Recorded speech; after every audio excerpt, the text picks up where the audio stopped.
additional 155,000 officers to police Nigerian population of approximately 182 million of its citizens. Consequently, if this requirement is taken into consideration, the force needs to recruit at least 31,000 police officers yearly for a period of 5 years from now. This recommendation has already been forwarded to government for consideration. In the area of professionalization of its special units, which are necessary for most of the police operations nationwide, the present police management has laid out some plans to address this challenge in the ongoing police internal reorganization. We have laid out plans to establish more specialized training institutions to address issue of specialization within the force in order to enhance its operational efficiency and competence. In the pursuit of this plan, we are planning to establish police training institutions in the following specialized areas and units of the force: border patrol units, close protection unit, marine police unit. The force is in advanced stage of establishing a border patrol training school in Kudan, Benue State.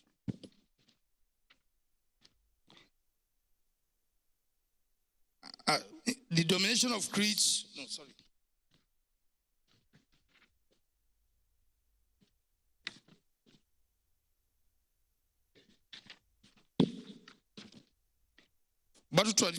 a border patrol training school in Imo State and a marine training school in Bayelsa State, respectively. Therefore, at this juncture, I wish to appreciate and thank all persons, public and private organizations, whose cooperation and support has led to many successes and achievements of the force in our effort to enhance our operations and other strategies being implemented to make Nigeria safer and secure. We thank Your Excellencies, most especially those that provided facilities that are currently used as training institutions in various parts of the country. I also wish to especially express immense gratitude to our friends and foreign partners, Your Excellencies, the ambassadors and high commissioners here present, for your support in the training and capacity development of the personnel of the force. We believe that the establishment of these schools will enhance our capacity to tackle criminalities along our borders. The domination of recruits of the Niger Delta and other regions against saboteurs and all theft. In our effort to enhance security over the country, the Nigerian Police Force is increasing the capacity to respond swiftly to challenges in various states of the Federation through the establishment of more police mobile force squadrons.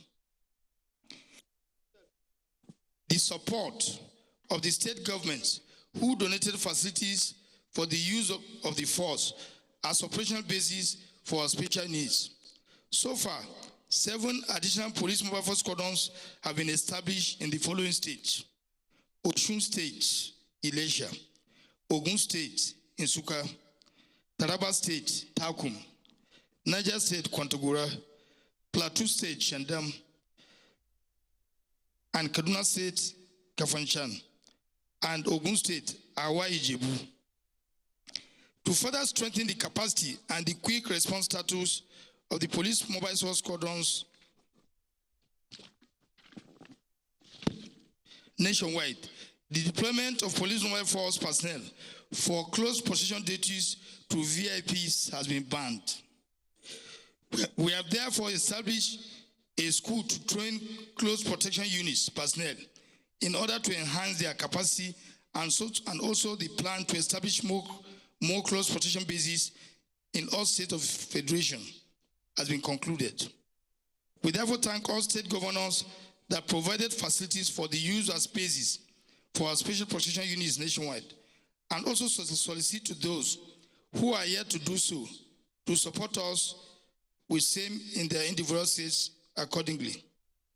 So far, 14 special protection bases have been established in the following states of the Federation: Anambra State, Imo State, Enugu, Plateau, Nasarawa, Ogun, Rivers, Delta, Bayelsa, Borno, Yobe, Ondo, and Zamfara states.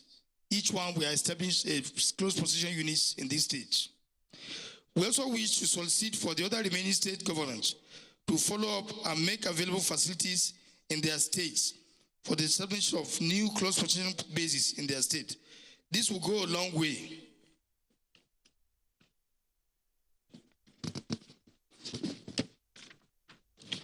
to strengthen the police mobile force squadrons in their assigned role to face their responsibilities to respond professionally to violent crimes when necessary. I want to conclude this address by appealing to all of us that security is everybody's business, and we should all join hands to address the security challenges together. As major stakeholders, we should give maximum support to the recently established Eminent Persons Forum in each individual state of the Federation, which is meant as a forum for major stakeholders in our individual communities to discuss and provide solutions to security challenges in each of our communities. I greatly appreciate and thank the chairman of this occasion, special guests of honor, distinguished senators, honorable members of House of Representatives, his lordships, honorable ministers, chief of the staff, service chiefs,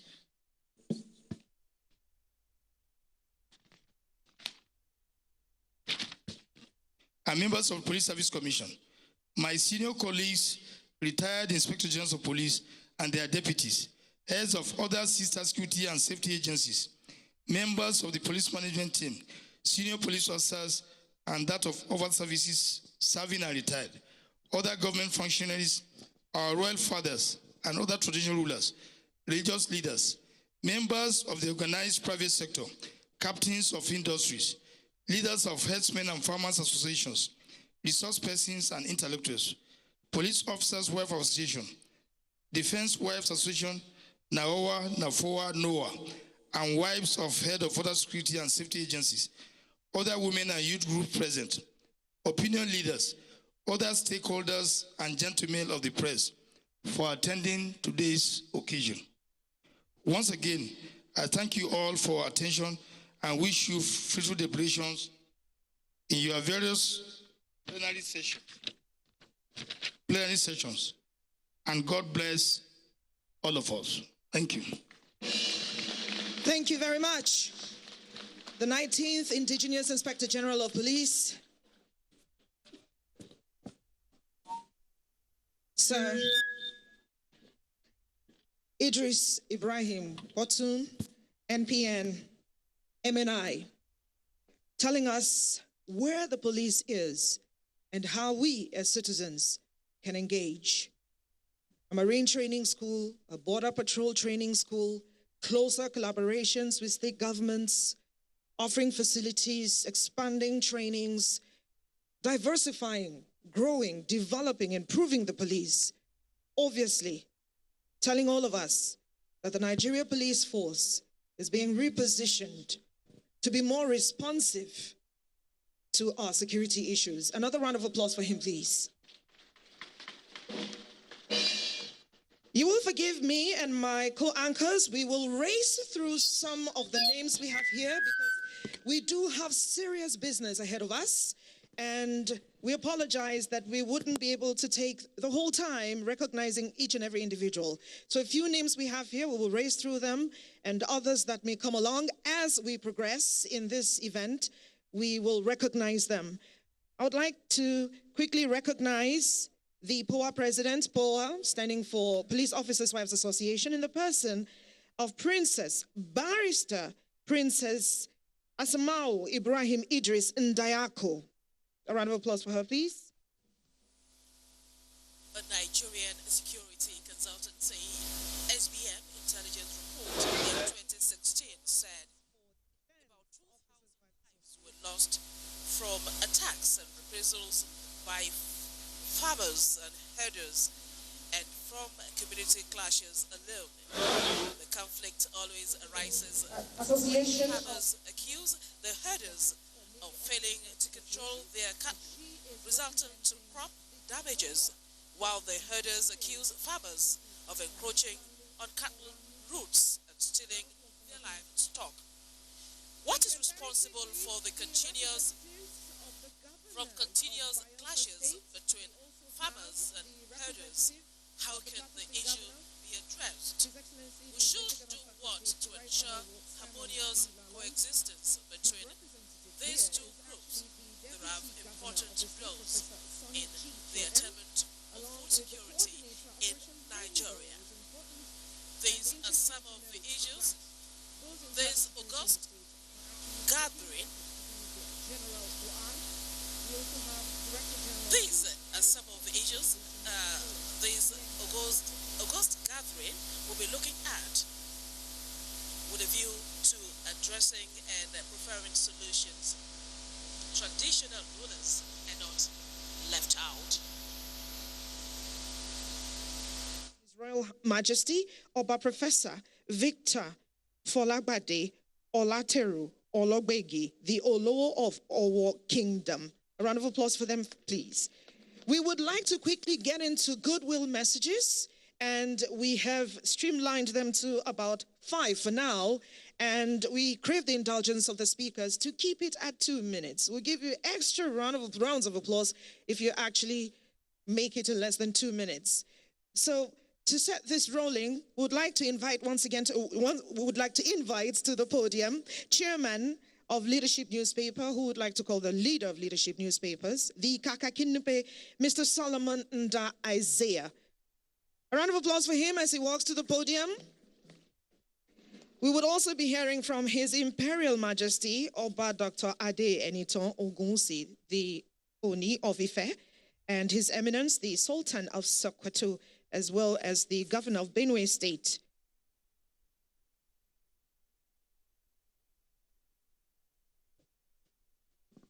Mr. Nda Isaiah, we may share the microphone, so you'll probably get a head start. If you're not very audible, we'll send you more mics. Thank you. I noticed that my name has been changed by the MC, but it's all fine. I'd like to stand on the existing protocols to avoid any controversy, as you can see. Ladies and gentlemen, the topic of this summit, the theme is probably the most important security concern of the moment. Our newspapers have been dominated by a new found vocabulary and issues. Now we hear of farmers, headsmen, menace. Of course, we've been hearing about kidnappings, but it has taken a new rate. The technology of kidnapping has changed, and we have to change accordingly. Unfortunately, this new concern also affects all other aspects of our lives. The farmers, herders concern affects security of lives and property. It affects food security. It affects the unity of our nation. And this is as bad as Boko Haram, if not worse, as some people have said. But fortunately, this is the same government that degraded Boko Haram in a very short time. And even though now it seems we're taking it for granted that things are getting to normal, but all of us remember the time when people were afraid to go to school or send their children to school or go to churches. I remember that that was when I started to hear about online churches that were doing well, and people were afraid to go to mosques. But now we are taking that for granted, and I'm sure that we all expect the same thing with the same force and precision with which the Boko Haram crisis was solved. We expect that this also we go along the same way. Of course, we know that it may seem the same. It may seem that the way to go is to go militarily, and also using our intelligence services. But this is a little different. While Boko Haram has the solution to Boko Haram has a lot of military components, this particular one is strong on intelligence and economic resolution.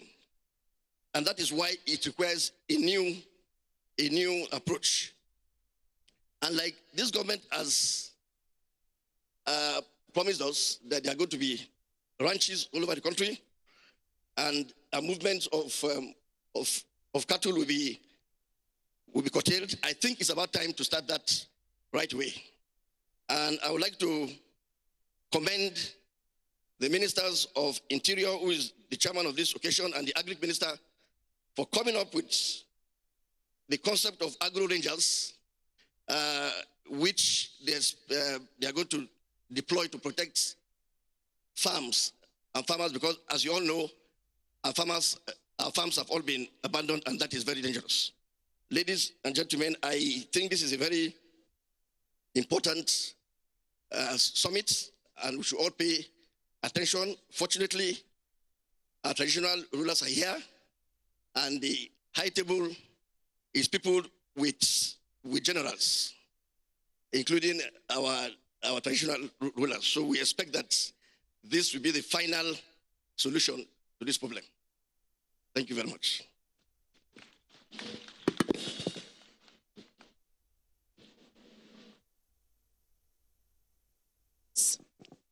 My sincere apologies. The name of our esteemed partner and the leader and chairman of the leadership newspapers is not Solomon, though we do have Solomon in the same family. It is Mr. Sam Nda Isaiah. A round of applause for him, please. Okay, quickly would like to recognize the presence of retired Inspector Generals of Police, IGP Sunday G. Ehindero, retired, CFR, NPM, FWC. Thank you for coming. IGP Ogbonnaya Onovo, retired, CFR, NPM, MNI. Thank you for coming. Would like to quickly call on His Imperial Majesty, Oba Dr. Ade Enitan Ogunwusi. He is the co-chairman of the NCTRN, which is the National Council of Traditional Rulers of Nigeria. And he is the Ooni of Ife. Let's keep clapping to encourage him as he gets to the podium. He has to move majestically.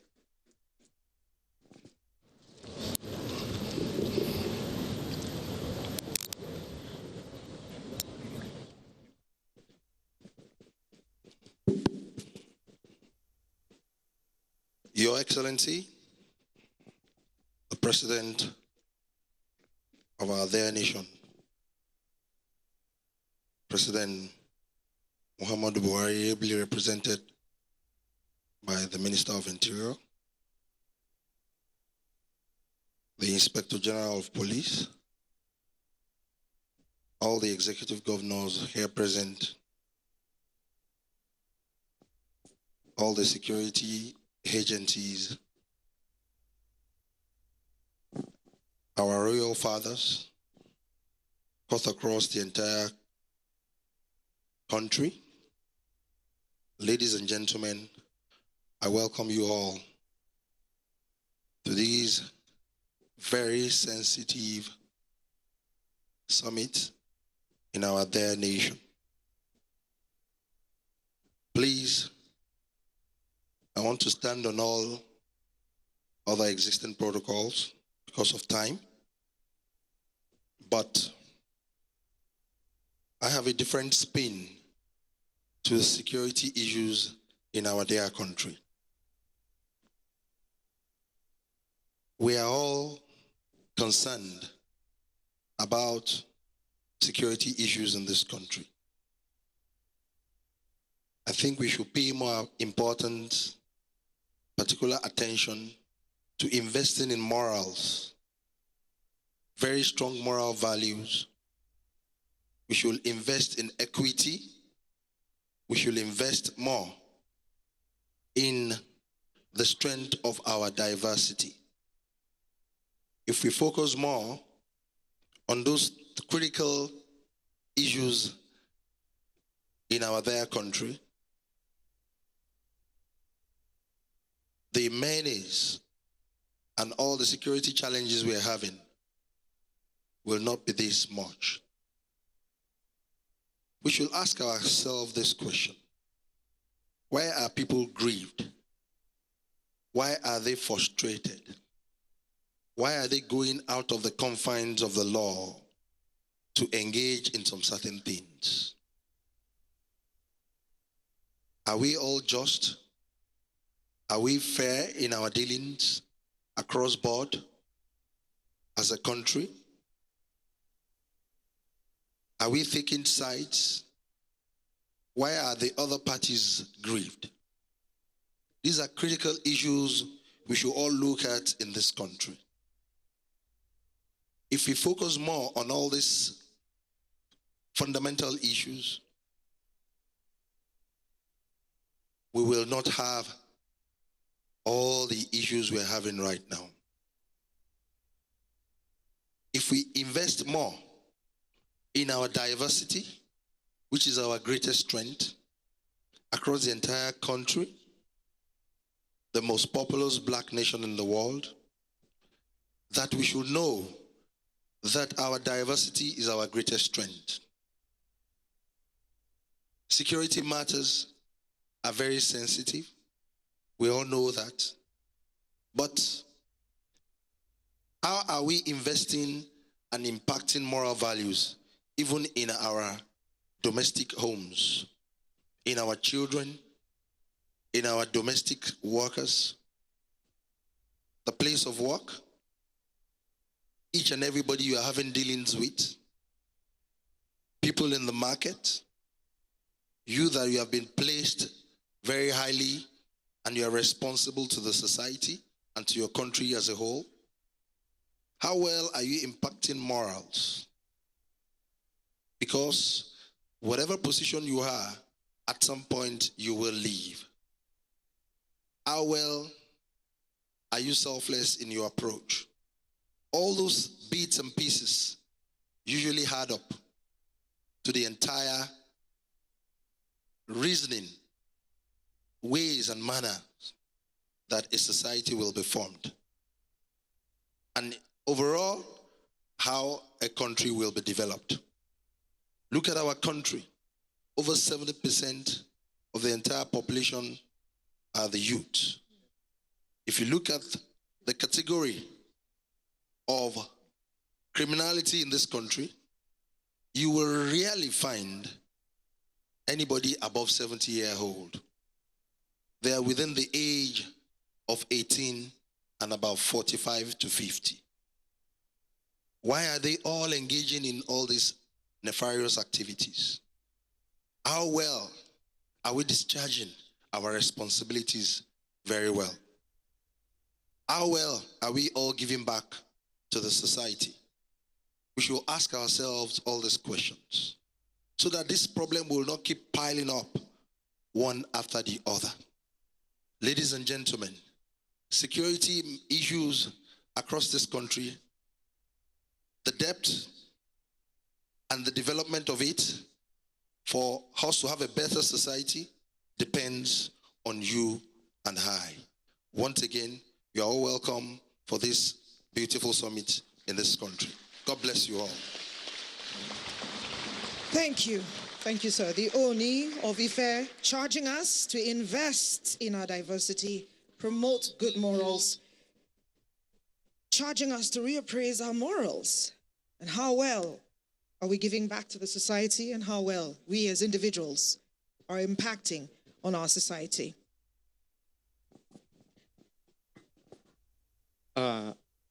A fẹ́ dúpẹ́ lọ́wọ́ ọba wa, Ọba Ọọ̀ni ti Ilé Ifẹ̀. A kí yín káàbọ̀ sí àárín wa àti sí inú ètò yìí. A dúpẹ́ lọ́pọ̀lọpọ̀. Ẹ ṣé o, ẹ káàbọ̀. Kábíyèsí o. Thank you very much. We needed to hear that in Yoruba. Thank you very much, Your Imperial Majesty, Oba Dr. Adeye Enitan Ogunwusi Ojaja II, Ooni of Ife, and co-chairman of the National Council of Traditional Rulers of Nigeria. And we would like to let you know that the state chairman of traditional rulers in Nigeria, almost all of them are here. Could we please give them a warm round of applause? We also have His Excellency Dr. Zhu Pingjian, Ambassador of China in our midst. Thank you very much. The camp president is also, that's Christian Association of Nigeria, is also here in our midst, and we would like to welcome you. Thank you. Distinguished ladies and gentlemen, may I also take this opportunity to welcome very warmly the Emir of Gwandu, His Royal Highness, General Muhammad Ilyasu Bashar, CFR. Your Royal Highness, we thank you for coming. Your Excellencies, ladies and gentlemen, it is now time I invite an outstanding individual who has been outspoken as far as peace and peaceful coexistence is concerned. He embodies that, he displays that wherever he finds himself. Ladies and gentlemen, it is my singular honor and privilege to at this point invite His Eminence, the Sultan of Sokoto and Chairman, National Council of Traditional Rulers in Nigeria, Alhaji Dr. Abubakar Saad III. Your Eminence, sir.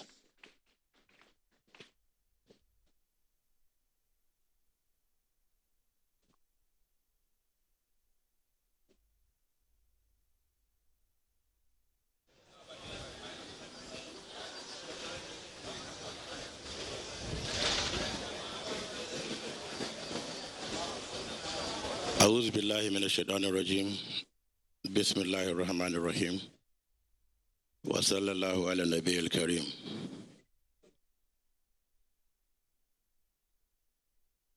Your Excellencies, distinguished and honorable members of the National Assembly here present, my brothers, the traditional leaders, Royal Highnesses and Majesties, let me use this opportunity to recognize the Emir of Ilorin, Emir of Lafia, the Ewe of Ado Ekiti, Bongom Jos, Emir of Hadejia, Azawri, King Jaja of Opobo and Chairman of River State Council of Traditional Rulers, Atai Gala, and so many other distinguished chairmen that I just met when we came in. Since the MCs refused to recognize you and call your names, it's my duty to identify with my constituency. I also recognize the chairman of the Imo State Council. I think I've seen Ohiri here. He's also amongst us, and other distinguished royal fathers. The IG Police Management Team, members of the very strong members of the media here present, ladies and gentlemen, especially the participants, senior, junior officers of the police force, or the Nigerian police, distinguished ladies and gentlemen, I would like to particularly recognize the presence of the governors of Benue and Kaduna State to this very important summit for obvious reasons. We are going to talk about farmers' hardest clashes. We're talking about all the insurgencies, and most recent, Kaduna and Benue have been at the forefront. I would like to thank the two governors for being here. And wish to listen to what their thoughts are. On behalf of our great council, the National Council of Traditional Rulers of Nigeria, I would like to join other speakers to welcome all of you to this very important summit, which couldn't have come at a better time than now, especially when we are faced with series of security challenges in our country. From kidnapping, farmers' hardest splashes, illegal oil bunkering, so many notorious activities by criminals that really push the strength of our security agencies, or rather tested the strength of our security agencies. I would like to thank the security agencies for being strong enough to face these challenges. August 17th, 2015, we're in this very hall for the first National Security Summit, which the President himself, Muhammadu Buhari, attended. I was the keynote speaker at that program. And I remember very well what I've said. And that speech I gave here was printed into thousands of copies and distributed around all the police formations in the country, with instructions by IG for the AIGs and other senior officers to convene such programs in their zones because of some of the recommendations we gave in that paper. I don't know what has come or what happened to that instruction by IG. I don't know, after over 1.5 to 2 years now, we are still gathered talking about the same security challenges. I would like to make this very, very strong point. We keep on meeting at so many symposia, fora, seminars, roundtable discussions, and discuss on issues. We pack our bags, leave the conference halls, back to our various destinations, and a year or two later, we come back to the same conference and talking about the same issues. Why is that so? Luckily, I don't have time limit. I have the IG calling me the chairman of this occasion. I'm not giving a keynote speech. The president is going to do that. But I think I have enough time as chairman, since I've been conscripted as chairman, to make some few points in this hall.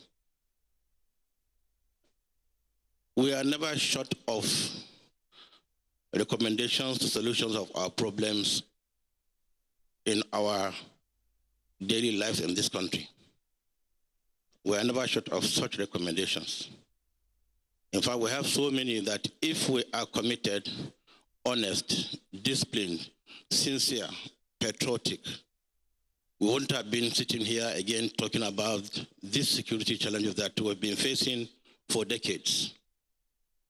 I'm glad the Ooni brought up some of the points he did, and I'd like us to discuss them maybe when we go into plenary, or even when our guest lecturers do present papers to us.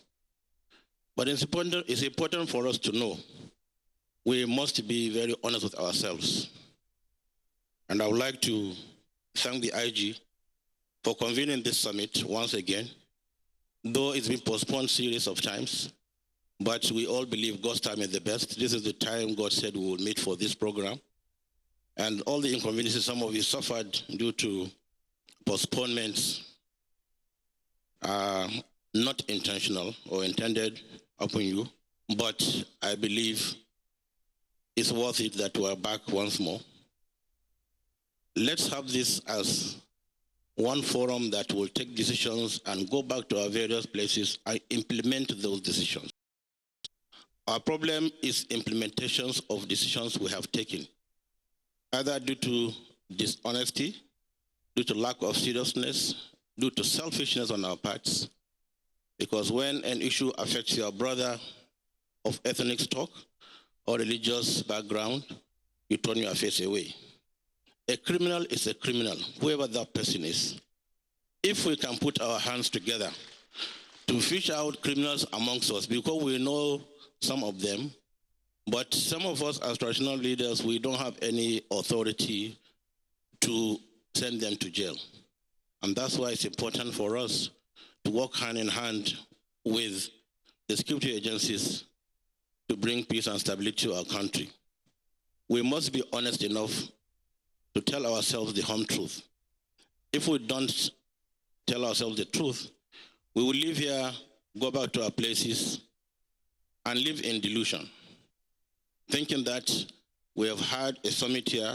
It was a very good summit, well attended by everybody that is in the hierarchy of the leadership of this country, but I have not seen the major stakeholders who are the cause of these problems. Those downtrodden masses whom we are supposed to have sort of found a way of inviting them, because when we are not the problem here, we don't break laws to the extent that we pick up guns, cutlasses, and whatever to go. We send those innocent people to go and commit those atrocities. How can we stop and check that? It's very important for us whenever we meet, we have the fear of God in whatever we do. We must tell ourselves the home truth. We ask ourselves, ask our conscience, are we really doing the right thing? When Uthman Danfodio, the founder of Sokoto Caliphate, said, conscience is an open wound, only truth can heal it, he must have meant something.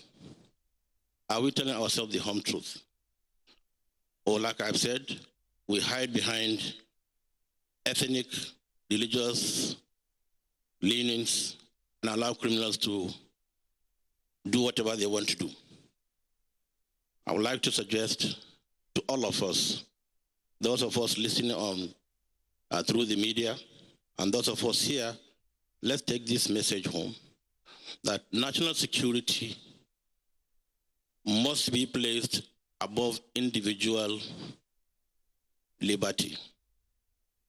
National security must be placed above individual liberty. You cannot claim freedom of expression and insult everybody and cause problems. You cannot claim freedom of worship and go up to the restaurant, either at the churches or the mosques, and insult and cause problems across the country through religions and go scot-free. Therefore, national security must be placed above individual liberties. And I think it's important for us, as law enforcers, are we really enforcing laws? Or we only pick those we want to pick and enforce laws on them?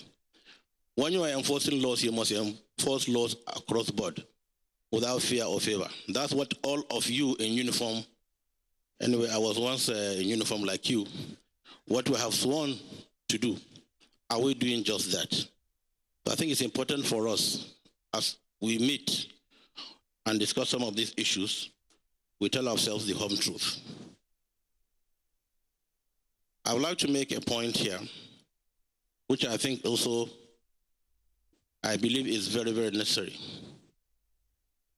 Security challenges are not only the violence we see across the country. There are so many security challenges that face us. You have the media security challenge.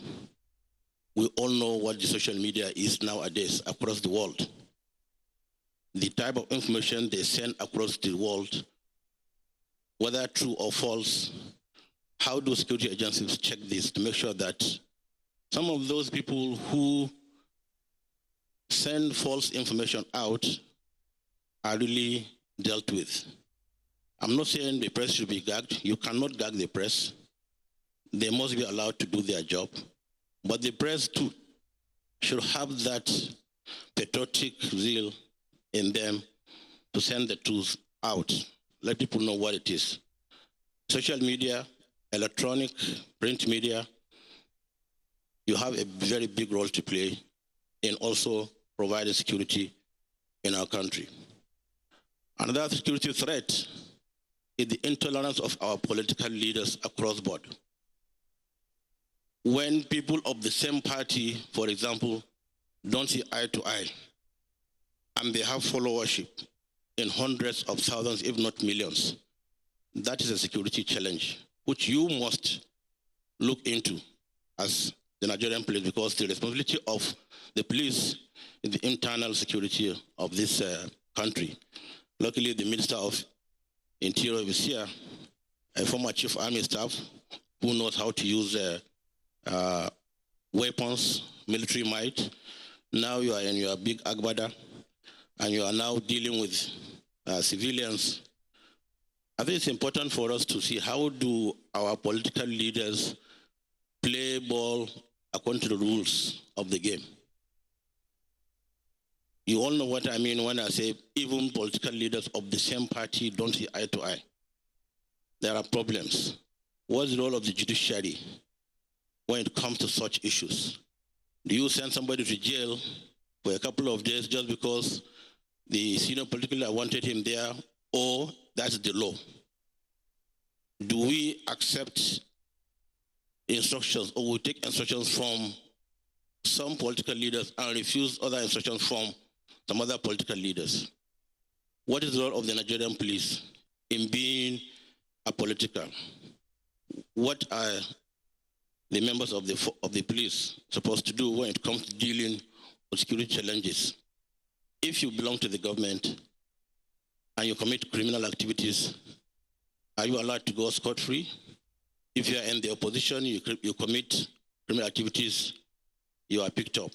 So these are some of the issues that people see across the world, because the world is such a very small place that everything we do or say are in the eyes of the whole world. So whatever we're going to do, we must play by the rules of the book we have. As police officers, as military officers, we must play according to the books. And for our political leaders, it's important for us also to know that criticism or critique shouldn't be taken as insubordination. Because if you criticize me, you are making me wake up to face the challenge and make amendments. But if I criticize you and you take it up and you now visit your might, you are considering might on me, then you are not helping the security issue, not only in the country, but across the board. Because we must play according to the constitution of this country. We all believe in Nigeria. I have gone around. If you listen to my speech in Port Harcourt a couple of days back, it was televised live on NTA, and I don't have to repeat some of the things I said about the role of traditional institutions in bringing peace to our communities. So political leaders, please help this country and reach out to your colleagues who are so in an opposition. Because at the end of politics, at the end of campaigns, elections were carried out, winners emerged. Let all politicians keep aside the sentiments, come together as one family, and move the state, the community forward. If you don't do that, the common man will suffer, while you as political leaders, you are enjoying. So that's why I see the intolerance of political leaders across the country as also a security threat you as security agencies must contend with. And of course, we have political corruption, we have hunger, we have unemployment, which are also brought about by bad governance. These issues are also security threats. So I make this point for us to know when we're talking of security challenges, it's not the herdsmen and farmers clashes that you go kill people on their farms or burn their villages, their rugas, and then we all accept that as a security threat. Some of these issues are even worse, and they're even brought about by poor governance by our leaders. And that's why I always made this point very clear. Unemployment is a time bomb. We have millions of our youth going around, hanging around, and hungry and doing nothing. What do we do with them? And I think that's one of the points the Ooni brought up. And I would like to use this opportunity too to once more request all of us to be very, very patriotic. Agitations definitely were caused by certain problems. What are these problems? Why do we have agitations all over the place? Why are ethnic rivalries now gaining more momentum? Some decades ago, we never bothered about all these things. We live peacefully with one another. We are very free. Now, why do you have an issue, a simple issue like the one that happened a couple of days back in Niger State, being turned into a very big one? The one I'm talking of is there was an allegation that a pig went to a grave of a child, brought that dead body out and ate it. And then the people now took arms, went around the community, and wherever they saw a pig, killed the pig. I was reading the papers, but I don't know whether it's the social media problem or it's the truth. But I'm bringing some of these issues. Why do we have so much intolerance within our communities? Why we don't have that law we used to have so many years back, where your problem is my problem, the problem of your child is the problem of my child, we live together peacefully. Why are we growing so much far apart? What are the problems? That's why if you don't address this as security officers, you come back again tomorrow, have such a summit, and we'll be talking about the same issues. So let this be the last summit. We are going to talk about the farmers' hardest clashes. We don't support anybody picking up arms to go and kill anybody. That person is a criminal, whoever that person is. Whether it's a Fulani, whether it's a Hausa, whether it's Yoruba, whether it's Igbo, to pick up arms and go and commit criminal activities, you must be labeled as a criminal. And that's the only way we will deal with such people. If we don't do that, we'll continue groping in the dark and we'll never see light. But when we meet at a place like this, tell ourselves the home truth, and at the end of the whole thing, we agreed, look, there have been problems. And what are these problems? But the incessant clashes we have across the country are definitely failure of governance. At various state levels, we have governors that do whatever they want to do. At local government levels, we have local government chairmen that do whatever they want to do. But when there are serious problems, they now run traditional institutions.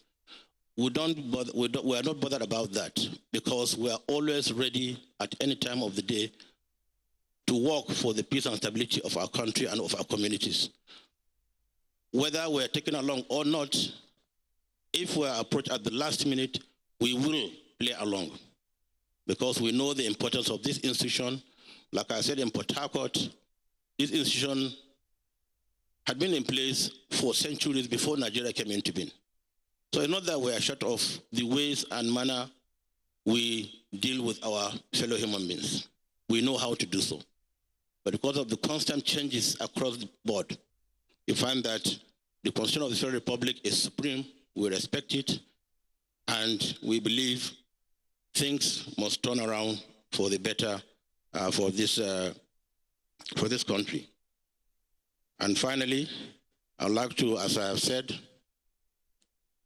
give the commitment of this institution across this country. We are always ready to partner with any agency that is willing to work for our people, because we are working for our people with or without any support. But when supports like this come around, other security challenges, tackling security challenges, poverty alleviation, and so on and so forth, we are ever ready to partner along. So I'd like to thank the IG once more for convening this summit. And as I've said, there were so many points I could have raised up here, but since I was supposed to give a goodwill message, I think this is good enough. But if it's not good enough, you tell me, I will continue for the next couple of minutes. I would like to thank all of you, thank the Honourable Minister for Interior for being here. I would like to wish IG all the very best and pray that this summit will be the real turning point where security challenges in this country are brought to the barest minimum. There's nowhere in the world where you don't have security challenges, and you must always have security challenges. But I believe when you have a challenge, you are better equipped to be a better person. So let's take these challenges as things that push us to be better than what we have been some decades back. Thank you for listening. Wassalamu alaikum wa rahmatullahi wa barakatuh.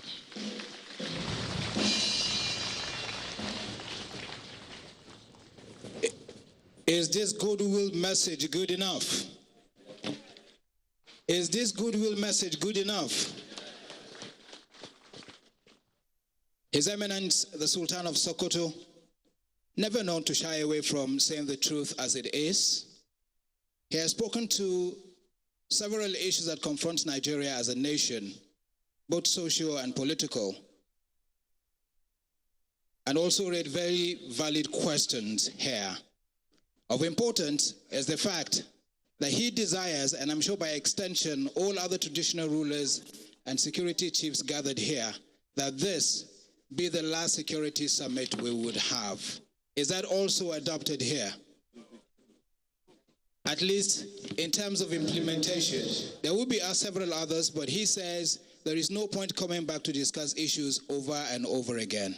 He also insisted that at all times, national security must be placed far and above individual liberty. I think I find that absolutely interesting, and I think we should give him another round of applause. Mai alfarma, kaman kullum muna ƙara godiya da matsayinka da matakan da kakan ɗauka idan irin wannan lamari ya taso na faɗan magana yanda suke ba tare da shakka ko ɓoye-ɓoye ba. Ina kyautata zaton waɗannan batu da ka faɗa haka yake da sauran sarakuna na gargajiya da suka kasance a wannan guri a wannan lokaci. Iyaka mu abin da za mu ce, Allah ya ƙara ɗaukaka, Allah ya kare ku, Allah ya muku jagora, kamar yadda kuke ƙoƙari da duk hali ku tabbatar cewa tsaro ya dawoma a wannan ƙasa namu. Mai alfarma muna sake godiya. Ladies and gentlemen, thank you for being such a wonderful audience. I'd like to call on Kelvin for the next item. Thank you very much, Ibrahim. Yes, we all agree that His Eminence hit the nail on the head. And it's our hope that this nail has been so hard hit on the head will penetrate the planks that form the psyche of most Nigerians. Thank you very much. Would like to quickly recognize the presence of Honorable Dr. Abdul Razak Balogu. Is the CEO and Executive Secretary, Lagos State Security Trust Fund, representing the Lagos State Governor. Please give him a round of applause. Then we have Dr. Farouk Abdullahi Meyama. He is the National Chairman of PCRC. PCRC is the Police Community Relations Committee, and if we must succeed in fighting insecurity, we have to go to the grassroots. They are the ones at the grassroots. Please, a round of applause. Then you talk about security, talk about women. Market Women, Men and Women Association of Nigeria, their president, national president, is in our midst, Chief Mrs. Sani OON. And when my colleague was talking about some of the things, milestones that the 19th Indigenous Inspector General Police has already achieved, she omitted one. And if you look around, you might see NPBS For students in our midst, if you go for JAM now, they say, what is NPBS? You might not know, but I'll tell you. It is Nigeria Police Broadcasting Service, and it's going to take off this year. I think that deserves a huge round of applause. Then we also welcome His Royal Highness Eze Dr. Sir M.D. Kano, National Grand Patron of Police Community Relations Committee. And we want to thank you. Now, Canning, you have the next. I was actually saving the best for last. Thank you very much. Would like to call on His Excellency, the Executive Governor of Gombe State, Alhaji Dr. Ibrahim Hassan Nkwambo, PhD, OON, the Talban Gombe, to give us his brief goodwill message. Your Excellency, sir.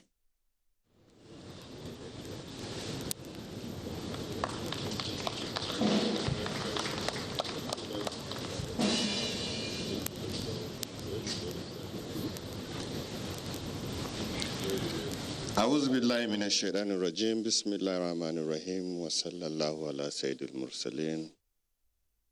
Your Excellency, the President of the Federal Republic of Nigeria, President Muhammadu Buhari, GCFR, as ably represented by the Honorable Minister of Interior, our great leaders on the high table, including the Chairman, the Sultan of Sokoto, our other distinguished leaders, security agents, and their representatives here, distinguished ladies and gentlemen.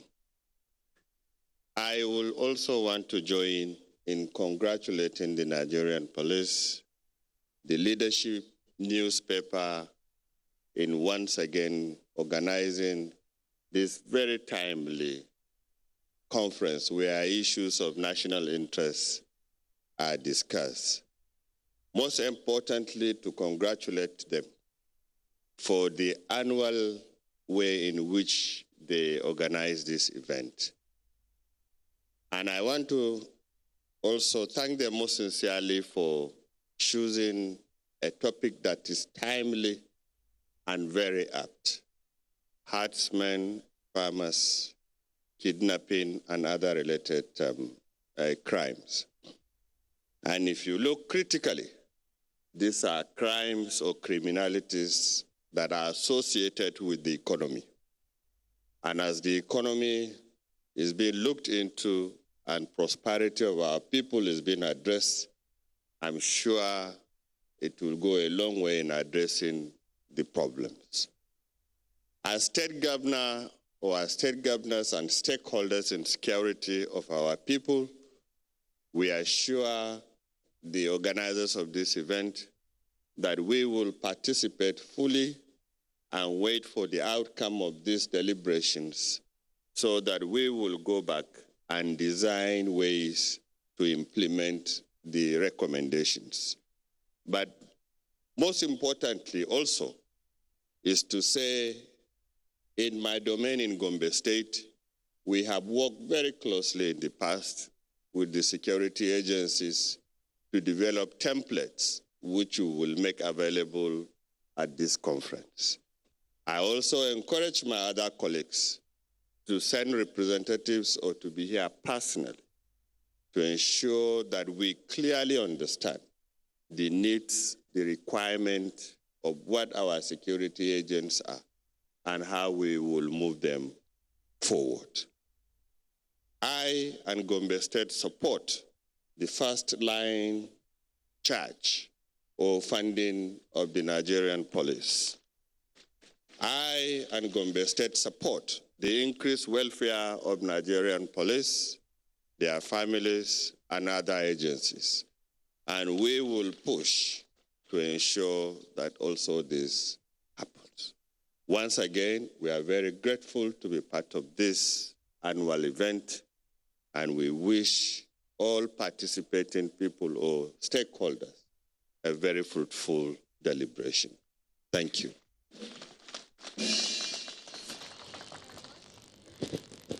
His Excellency, the Executive Governor of Gombe State, Alhaji Dr. Ibrahim Hassan Nkwambo. We have been told that the governors have decided that the Executive Governor of Benue State will speak on behalf of the governors. So I would like to quickly invite His Excellency, the Executive Governor of Benue State, in the person of Mr. Samuel Autumn. Your Excellency.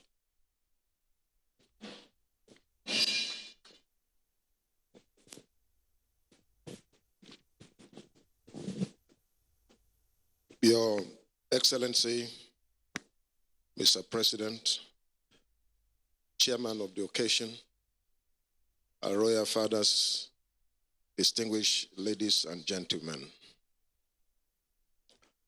Let me start by appreciating the Inspector General of Police,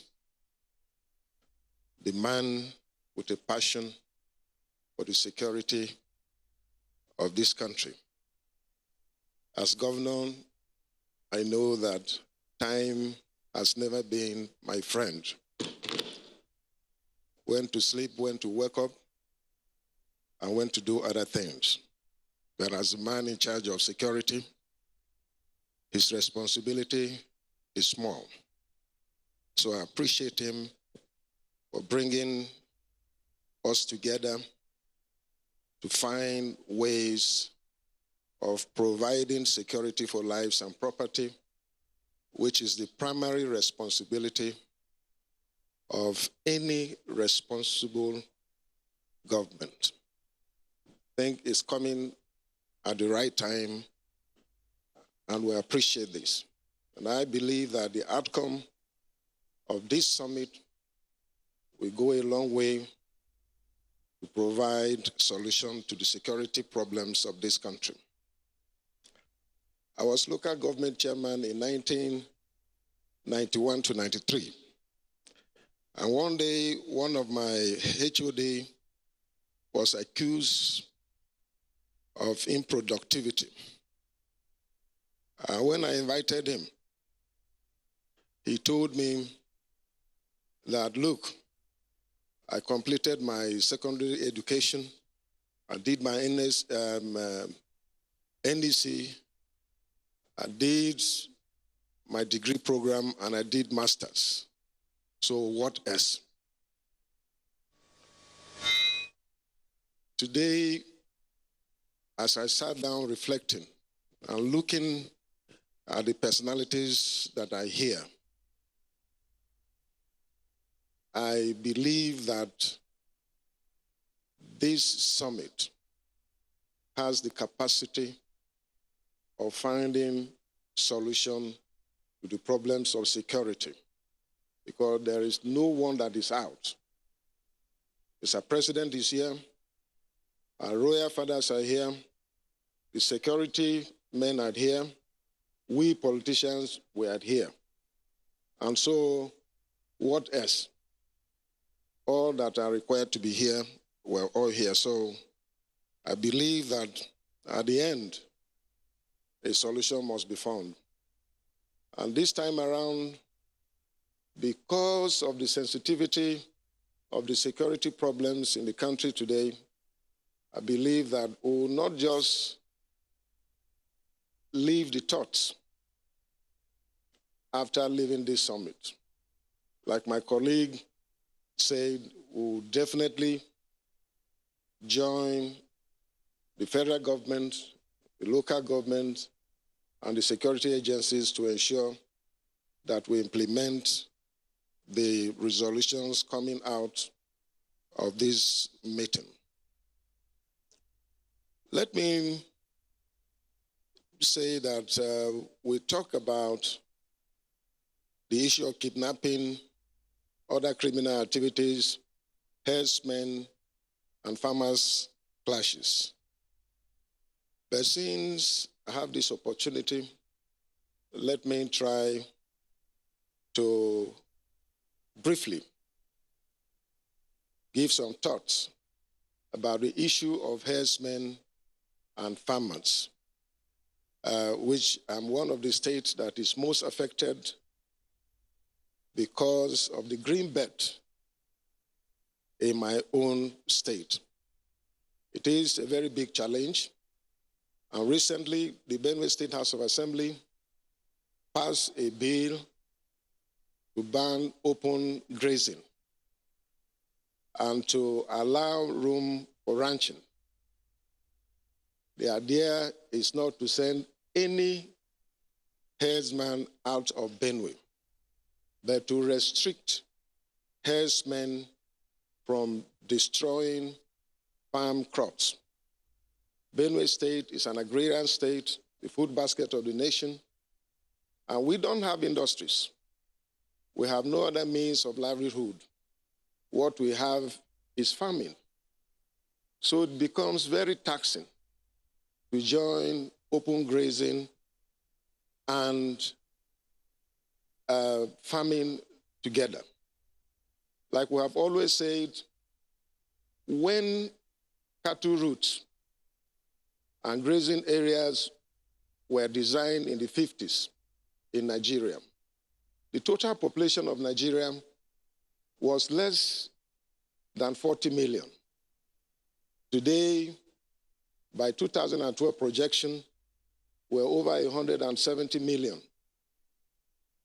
And because of the increase in population, there has been increase in human activities. More road networks, more hospitals, more settlements, more farming, and all that. And the land is not increasing. It still remains at 923,000 square kilometers, even less because of the excision of Bakassi from Nigeria. So it's less than what we had in the 50s. So for us in Benue State today, if you go there, I'm ready to take you around. There are no empty lands for grazing. So when herdsmen come doing open grazing, there is no way, no matter how hard they try to control their cattle. These are animals, they are not human beings. And so they derail to people's farms. And then crisis ensues.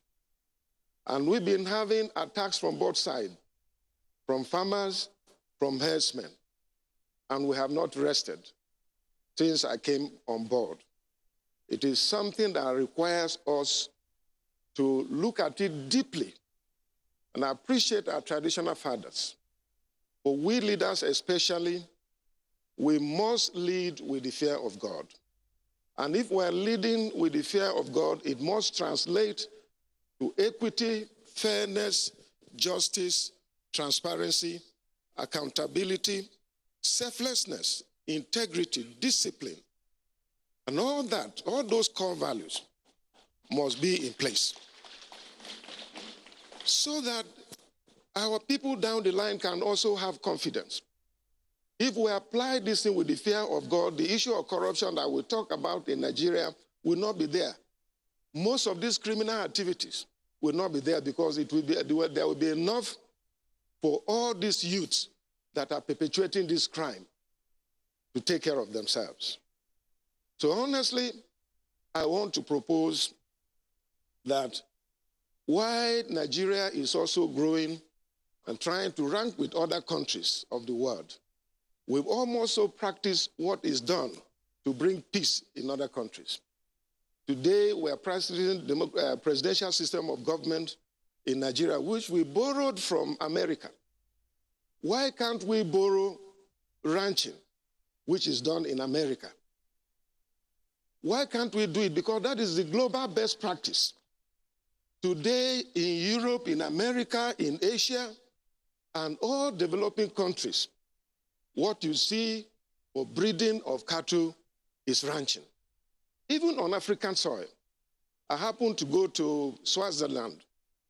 Their main export earning is on beef. But they ranch as small as the country is. In South Africa, they ranch. In Kenya, they ranch. And so why can't we do the same thing in Nigeria? I know that it's not going to be something that can be done overnight. We need to support these herdsmen. These herdsmen need our support. Government at the local government level, at the state level, and the federal level must come together. Because the issue of ranching cannot be done overnight, but that is the only solution that can bring peace on this matter. And so we must come together to provide infrastructure at this initial level and give the herdsmen a new orientation so that together we can work with them. And as many as want to do cattle breeding business, which is nice too because we like eating meat in Nigeria. And so it is something that this summit must look at it deeply. As I said, all of us are here today, and I believe that by the grace of God, we'll be able to come out with solutions that we have. And to lastly say that for us in Benue State, the House of Assembly did pass a bill against open grazing. But that is not to say that we are sending herdsmen out of our state. There will be a transition that will come to assist these herdsmen to establish ranches. But those who want to do open grazing, in Benue State there is no land, so they will have to find other places. But we are ready to support them and give them the necessary tools to exist to where they can do their grazing. This is a matter of live and let's live. We must support each other and ensure that we move on with our country. Once again, I appreciate the IG, the leadership newspapers, and all of you for the passion you have to attend this summit. May God bless all of us. Thank you very much. His Excellency, the Executive Governor of Benue State, Mr. Samuel Autumn, speaking on behalf of the governors. In a short while, we'll hear from goodwill messages from the ambassadors of the United States of America and the People's Republic of China. Before then, you'll agree with me that the speeches that our leaders have shared with us or given have heated the arena already. So we'll take a short while, a few minutes to cool off, then come back to take the last few goodwill messages, then go for the keynote address, after which there will be a very interesting exercise that would require all of us stepping out for a few minutes.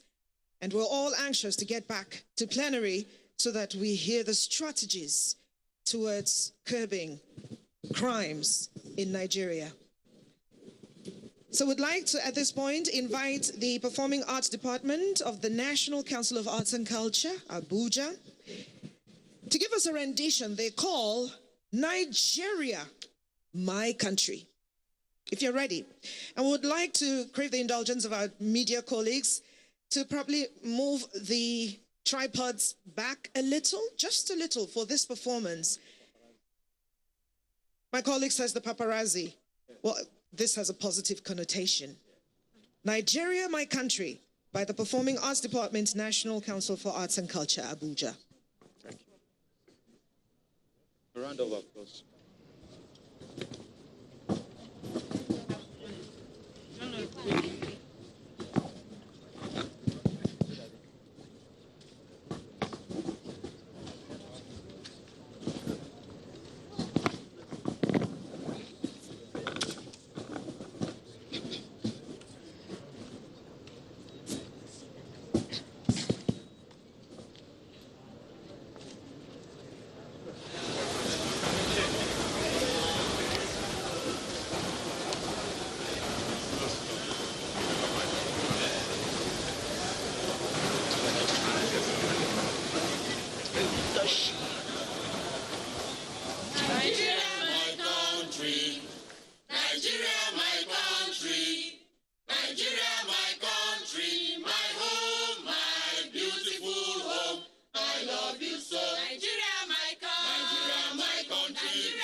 Nigeria. I love Nigeria. Nigeria will survive. I will do the best for Nigeria.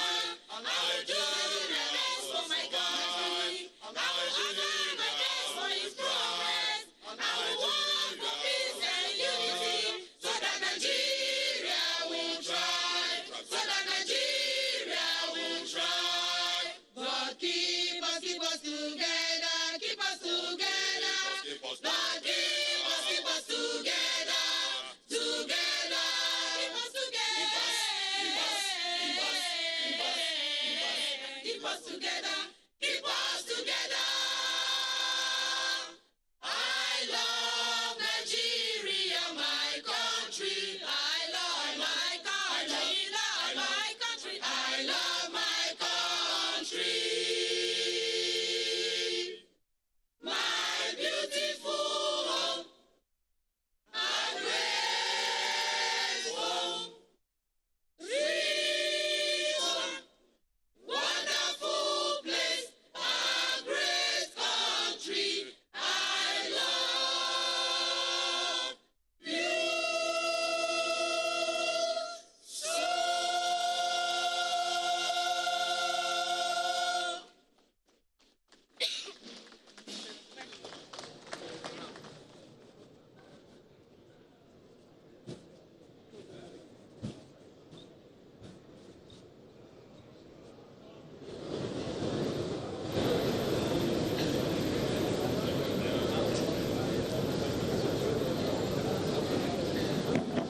A beautiful performance there by the Department of Performing Arts, the National Council for Arts and Culture, Abuja. A round of applause for them, please. They deserve it. Nigeria, my country, appealing to our consciousness. Now we'll get into the last two goodwill messages by friends of Nigeria, then move quickly with the other activities for today. I would like to call on His Excellency, His Excellency, Ambassador Zhu Piangjian. And I'll specifically ask to handle this because my colleagues feel his name sounds very much like names from my place in Jos, Ruang Pam, and Giang Chuang. So I would like to call on His Excellency, Ambassador Zhu Piangjian, the Ambassador of the People's Republic of China.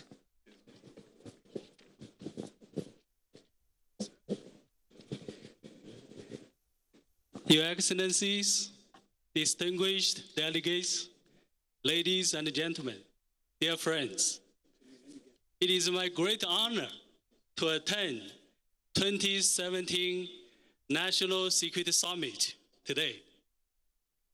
Security issues challenges are everywhere in the world. By attending today's summit, I've learned a lot from Nigerians' experience, how Nigerians address Nigeria's security issues in a Nigerian way. Security, as the IGP just mentioned in his opening remarks, is everybody's business. Our interpretation, my understanding of his remarks is for everybody is a part of it, but as a diplomat, I think everybody also benefited from it. So I should express my appreciation to the organizers of this summit. Your laudable efforts will not only help ensure a better living for the good people of Nigeria, but also benefit us in the diplomatic corps and the expatriate community in Nigeria at large. As a strategic partner of Nigeria, China stands ready to deepen cooperation with Nigeria in all areas, including peace and security. Thank you. We will continue to run the training exchange programs for security officers in China for crime prevention and law enforcement. We have extended our invitation to IGP to pay his first ever official visit to China this year to explore cooperation in all ways. And I take this opportunity on behalf of the Chinese Embassy to commit 10 million naira to support the capacity building of Nigerian police force. Thank you so much. That was a good one and a very good way to end it. Thank you very much. A very generous donation from the People's Republic of China. And we hear it from Ambassador Zhu Pingjian. Another round of applause for him, please. And for that donation, we thank you. My colleague will now introduce the Ambassador of the United States of America to Nigeria. And without a doubt, a friend of Nigeria at all times. They never fail to show up when it matters most. Ladies and gentlemen, please put your hands together as I invite for another goodwill message, Mr. Stuart Symington, His Excellency Ambassador of the United States to Nigeria. Your Excellency, sir.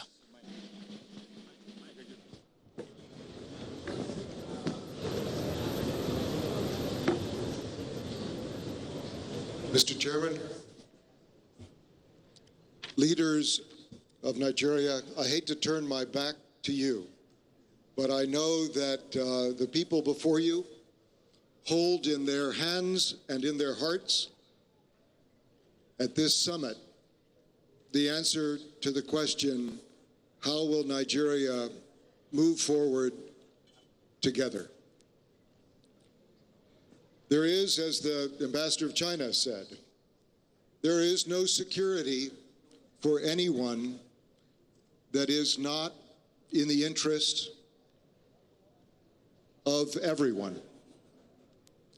And there is no force in the world that can keep a nation safe like the force of their people who come together in a place like this, at a moment like this, to work with their leaders to do what must be done. I am profoundly grateful for this opportunity to thank first all of you in this room and all the people that you represent. Second, to thank the people who by their actions have made Nigeria this place of unity and hope today, and will by their actions make this place even better tomorrow. Finally, I would like to just say this. The men and women of your forces of security not only deserve your thanks, but they deserve your support every day. And I would love it if you join me in a round of applause for every Nigerian who today puts their lives at risk so that we may sleep in peace.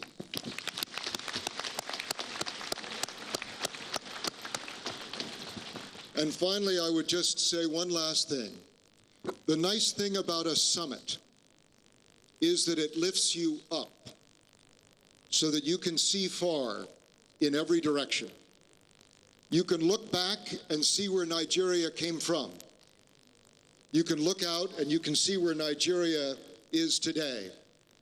But above all, you can look forward to see where Nigeria is going. And it is my profound belief and also my prayer that where Nigeria is going is this: one nation held together by faith and also by purpose, moving forward united, enriched by every person on that nation's land, irrigated by the hard work of every hand, and kept secure because in moments like this, at a summit like this, you come together to find the Nigerian way forward. And I'm convinced Nigeria's way forward will be only made by the people of Nigeria herself and their leaders. Thank you very much and best of luck.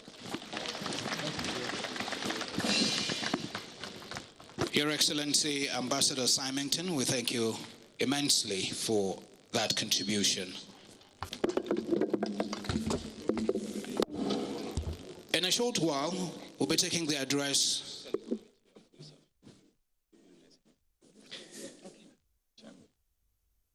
We have a drama group that is on standby to encapsulate everything we've done here so far as security goes. In a drama piece of just about 5 minutes, I'll crave your indulgence to pay attention closely when they eventually come on. Before then, though, we'll take just one last goodwill message before they come on while I get them ready. Would like to call on the chairman of the Senate Committee on Police Affairs to give us his goodwill message.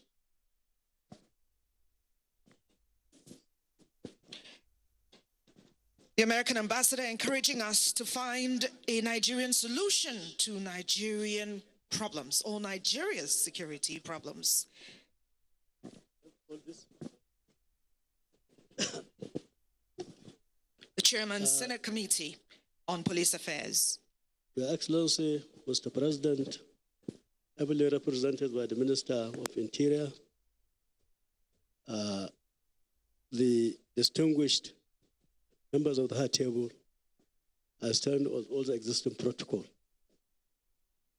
As chairman of the Senate Committee on Police Affairs, I have prepared a lengthy address, but many of the points have been covered by the Royal Highnesses, the Ooni of Ife, the Sultan of Sokoto, and the IG himself. So I will confine myself to some specifics that will add value to this summit. First and foremost is to welcome you to this summit and to inform you that the National Assembly is quite committed to peace and stability of this country.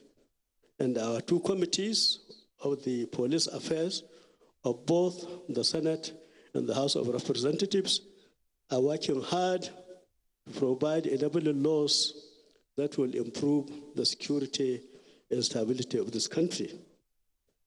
One of the most important bill that is being proposed or being discussed now is a bill on National Animal Identification and the Management Bureau for the purpose of animal identification, traceability, registration, and for other related purposes. This bill is sponsored by me. It has gone into second reading, and it will go for national discussions, open discussions by the Committee on Agriculture.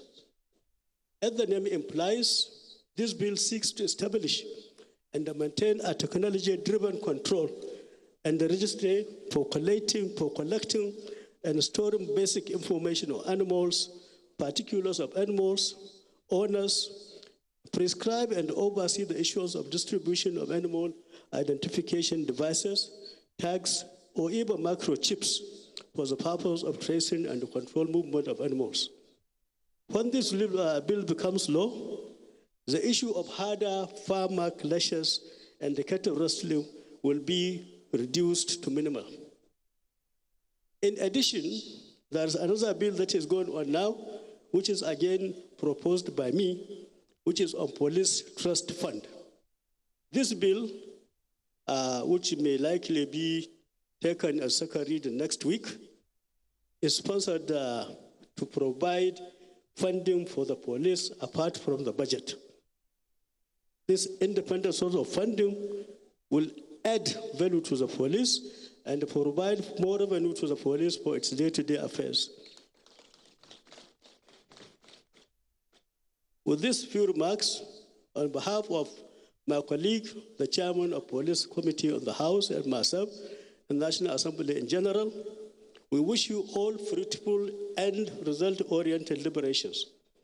We will also assure you that the results or the resolutions of this conference or summit will be closely studied by our two committees on police affairs and make sure relevant laws towards the implementation of the resolutions are passed as quickly as possible.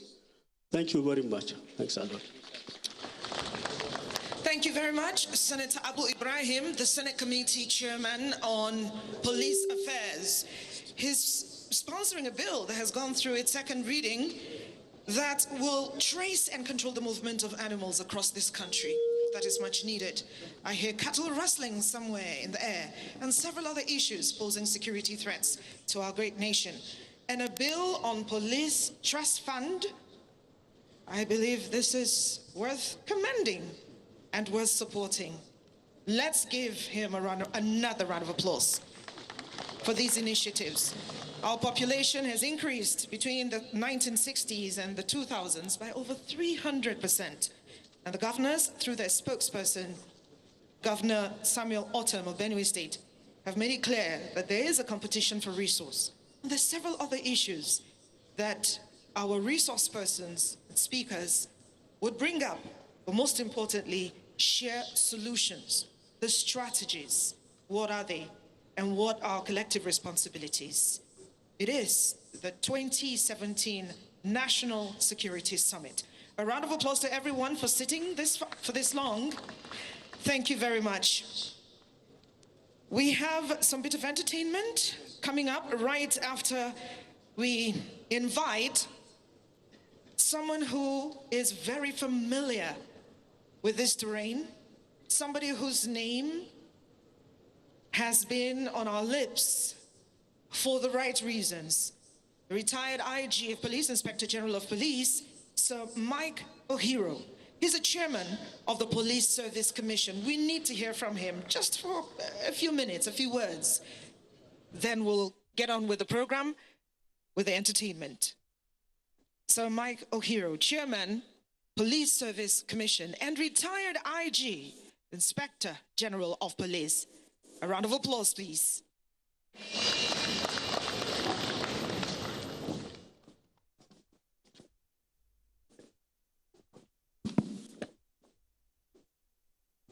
His Excellencies, distinguished ladies and gentlemen, please permit me to stand in this protocol because of lack of time. Well, I want to give a quotation here from Larry Harvey, a quote, where it seems to me that all the communities grew out of a shared confrontation with survivors. Communities are not produced by sentiment or mere goodwill. They grew out of a shared struggle. Rotation in the desert, an incubator for community, unquote. It's a great pleasure for me to be here during my lifetime as I stand before you this morning to deliver a goodwill message to this distinguished audience at this epoch-making summit. Really, a secure society is created and developed through an active and concerned population. The contributions of the several societies to this, of the several actors as well as current policy, authorities, and services are extremely important. As an answer to the needs of the population, authorities draw up a complete integrated security policy at several policy levels, determine clearly what's expected from the parties concerned, the security network, and in what way competencies and abilities, as well as each other's stakes, are defined. I want to say, in years of nationalism and struggle for independence, the colonial masters used the police to hunt down nationalist leaders with a view to silencing the agitation for self-rule. After independence, there have been attempts at police reforms owing to agitations from the citizenry for more accountable police organizations across our continent. The success of the wise of these reforms have been visible in many countries, when others, the results have left much to be desired. In Nigeria, there is need for us to come up with some policies that will endanger security in the country. Section 1426 of the 1999 Constitution as amended says that the security and welfare of the people shall be the primary purpose of government. Peace and security are dynamic phenomena which constitute persistent problems in any society. These are potential threats to peace and security. When I assumed office as General Police in June 2007, the country was just completing a dramatic transition with several political imbalances. Impacts were high. Violent crimes were rampant. The environment in charge with police was stretched to her limit. The situation demanded a static approach, which required a shift from a elsewhere crime-fighting approach to crime prevention and control approach. More so, when the new government of late President Umar Musa Yar'Adua, GCFR, presented her economic vision of taking Nigeria to the League of 20 developed economies of the world by the year 2020, a feat which Mr. President intends to achieve through his now famous 7-point agenda. Of this, there's need for us to create or to establish a national policy internal security program, national strategy on internal security, national policy on interagency cooperation and collaboration, national policy on criminal intelligence sharing among the military, police, and paramilitary agencies, the structure of the Nigerian police force to meet the current internal security challenges, national policy on volunteerism, that is to say, government recognize and support for the police community partnership approach of Police Community Relations Committee, the volunteer group that has been in force since the year 1984. The implementation of the Justice and Aggregate Tribunal of Inquiry recommendations of 1981 that stated that the B Department operation of the police should be empowered to set up intelligence units down to the field command levels and share the responsibility of gathering operational intelligence. It is sad to note that after so many years, such recommendation approved by government white paper in 1981 is yet to be implemented. There should also be a national change in policing policy for crime prevention to crime prevention and control. In policing balance, traditional policing was the first area of securing the environment and people. Next came the area of technology, which aided traditional policing. The area of professionalism may have advanced the goals of policing, but Americans discovered as far back as the 1970s that though the fight against crime and criminality was on course, the police was far losing the people's trust. This led to the area of community policing. By today, 2002, the United Nations came up with the area of crime prevention and control. This was what I used in preparing my blueprint. And we sort of blended national policing, community policing with crime prevention and control. When I left it, it was different. It was a different ballgame. The point here is that the Nigerian police force, to move forward, the nation needs a national policing policy different from the crime prevention policy. From the policy, a national policing strategy will be derived. This will give rise to strategic plans and work plans that will enable monitoring of our policing efforts. It's my fervent prayer that at the end of this summit, we shall all be able to come up with a communique that will enable government to approve all such policies, strategies, restructure, and of course, necessary and sufficient special funding that will ensure an efficient and effective police force the current position and all the current administration. I thank you for your attention. Thank you very much.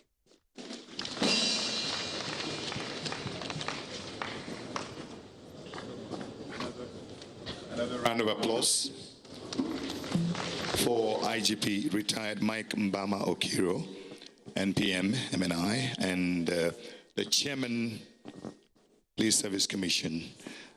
We also have other retired IGPs, and I know that the 19th Indigenous Inspector General Police would want to tap from the rich resource that they have. Retired IGPs on the Hindero, NPM, MNI, will give a goodwill message, just briefly, on behalf of all retired IGPs here present. Please, let's make him welcome. Retired IGP Sunday Hindera. Retired. All right. I believe we can do better than that. And he's still very nimble, very agile, making his way to the podium.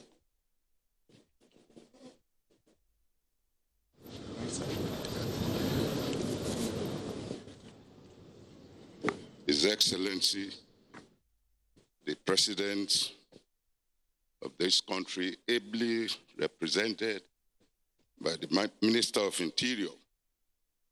May I stand on all existing protocol?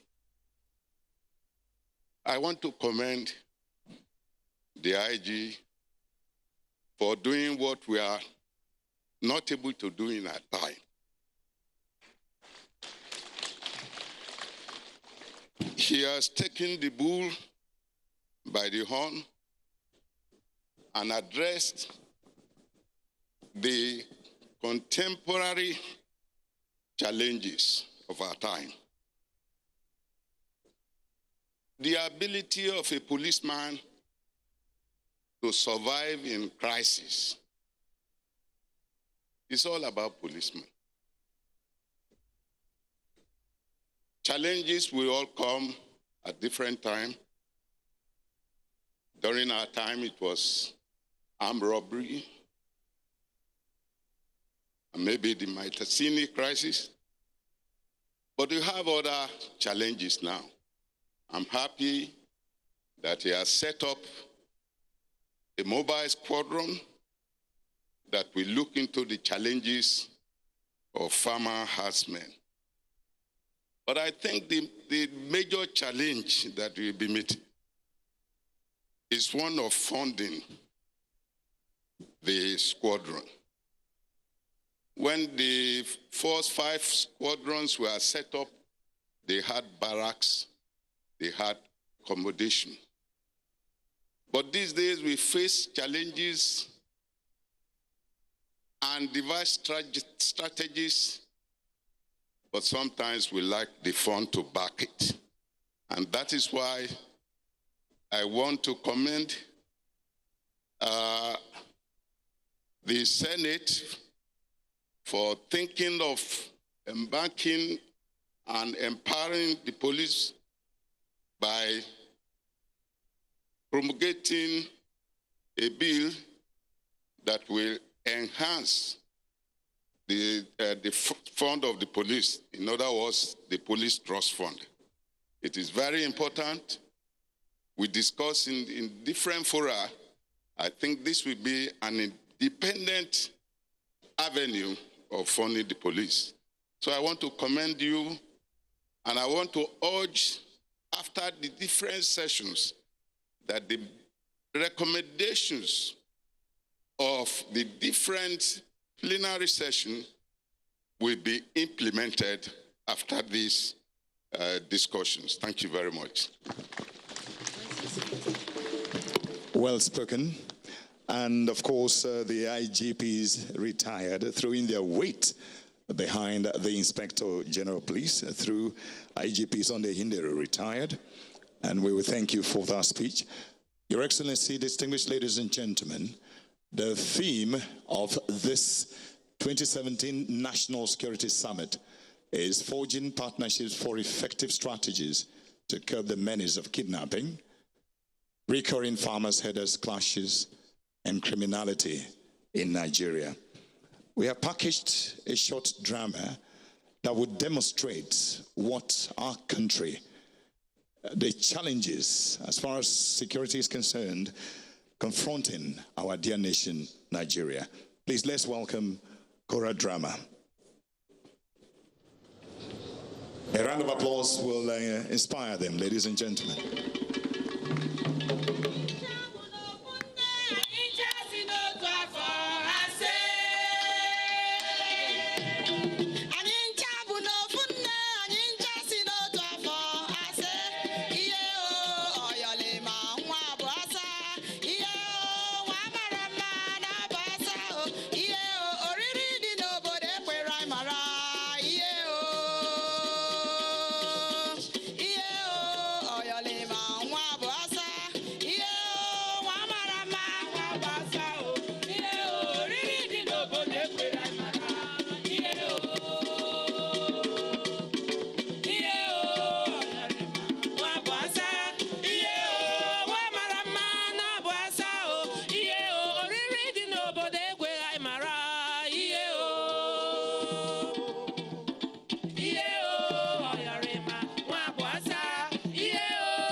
Nutritious in the body, and this our baby need it so much.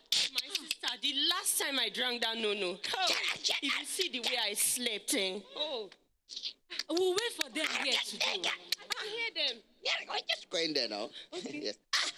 Hey, my neighbors, how are you? It's good to see you. How are you, madam? How is the baby? Fine, and the husband? Fine, the thank farm? you. It's good to see you. You have something for me? Yes. Thank you. Thank you. Yes. Thank you. Yes. Fine, We have something for you. It's so nice. Guy, my cows are very humorous today. Yes. So just drink it. Yes. Thank you so much. I will see you tomorrow. God bless you. Okay. Very wonderful people. Bye. Thank you. Thank you. Very, very lovely people. Go ahead.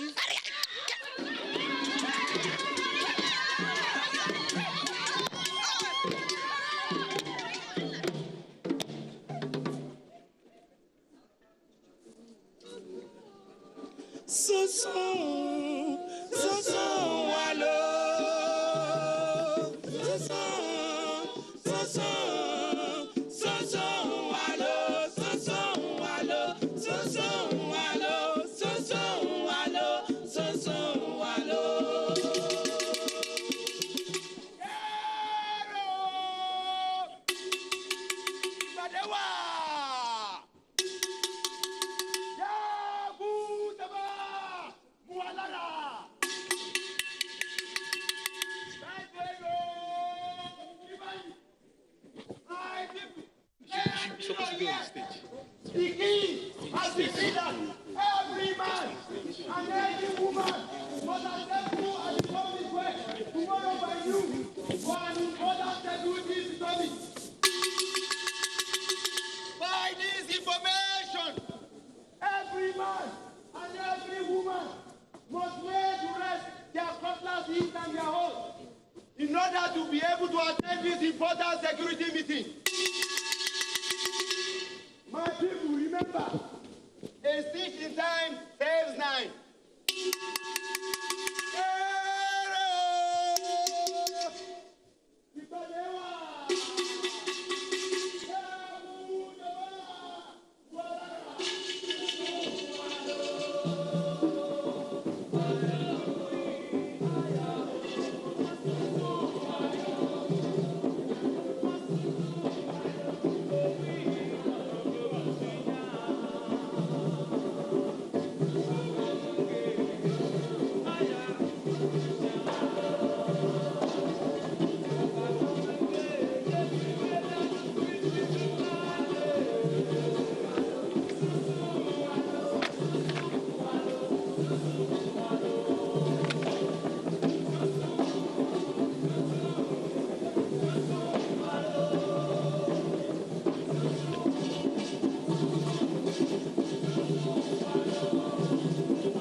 greet you all.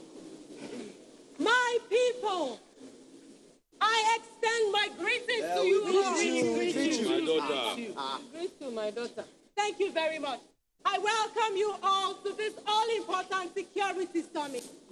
But I must say that the incessant violence that has occasioned this meeting is rather unfortunate. However, in spite of that, I do see a silver lining at the edge of the cloud. Yes, there is a light at the end of the tunnel. Why? Because we have called and all of us have answered. My people, it is said that conflict begins in the minds of men, and therefore the defense of peace must also be constructed in the minds of men. Today, my people, I urge us all to bear our minds. Say it as it is.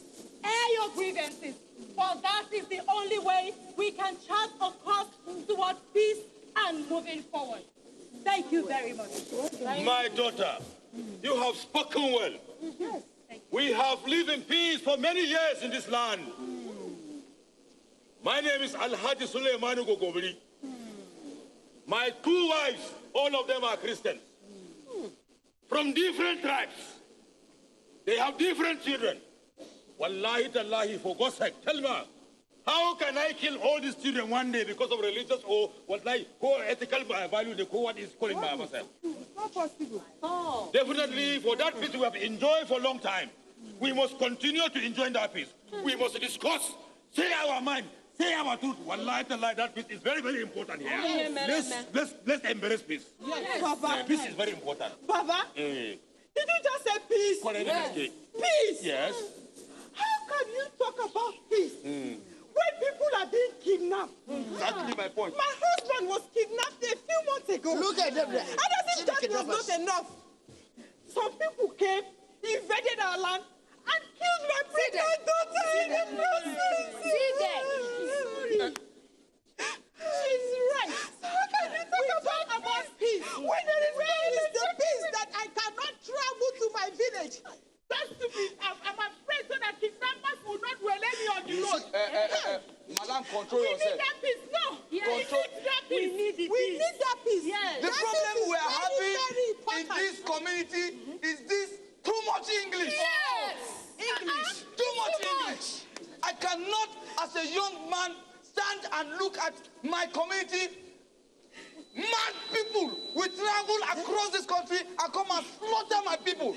From nowhere, destroy farmland, rape innocent daughters, kill my parents. I cannot take this any longer. You are the one that is mad. They must leave You are the one that, if you are pointing a finger, you better point one at yourself. What do you mean I can't? Even my grandfather, he grazed his animals upon this land. Do you know that my belly button, it is planted under the baobab over there? We will remove it. You are a kidnapper. You are a kidnapper. You are accusing me of killing. Are you not killing my cow? But look at this now. My daughter, order. Calm down. I will appeal to us to be mindful of what we say and how we say it. For this is a security and peace summit. In the meantime, our mother has something to say. Mama, you have the floor. My children, my daughters, my sons, I greet you people. I will greet you, Mama. Tell them the truth. Hi. I don't understand what is happening, oh. I am very, very confused. So do I, oh. In this land, in this community, we have lived for a very long time. At least, I'm one of the agents that is in this community. I have witnessed many of you being born here. Right before my eyes, this girl was a small girl when they gave her this man. I even helped when she delivered so many children. What are you talking about? Her. Look at you. We have been united all along. This one. We ask you people to help us in little matters like vigilante, just to control small things. But all of a sudden, I started seeing you people with one kind big weapon. I don't even know where they come from. And many people begin to hijack that weapon. And then you start doing so many things. Headsmen, I saw you people when you were rearing your cows. Only with this small stick. All of a sudden, I started saying, quack, quack, quack, quack, quack. Yes. Where does those people come from? I don't understand. Unu Chokwa solution. I don't understand though. I'm confused. Oh, my sister.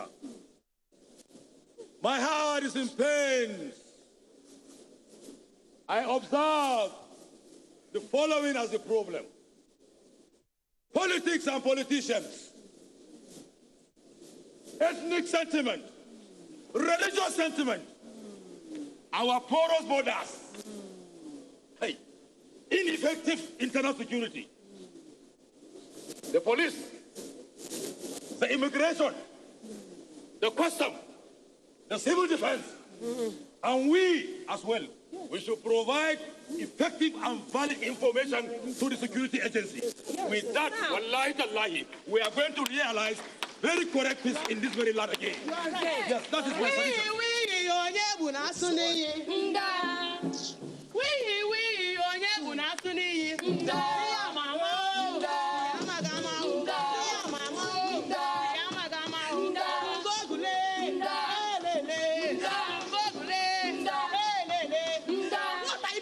What are you telling me? What are you telling me?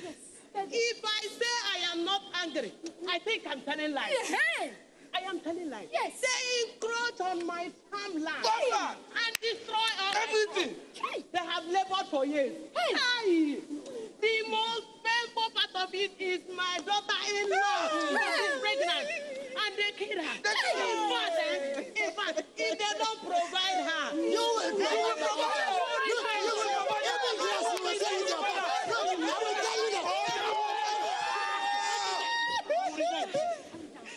Order.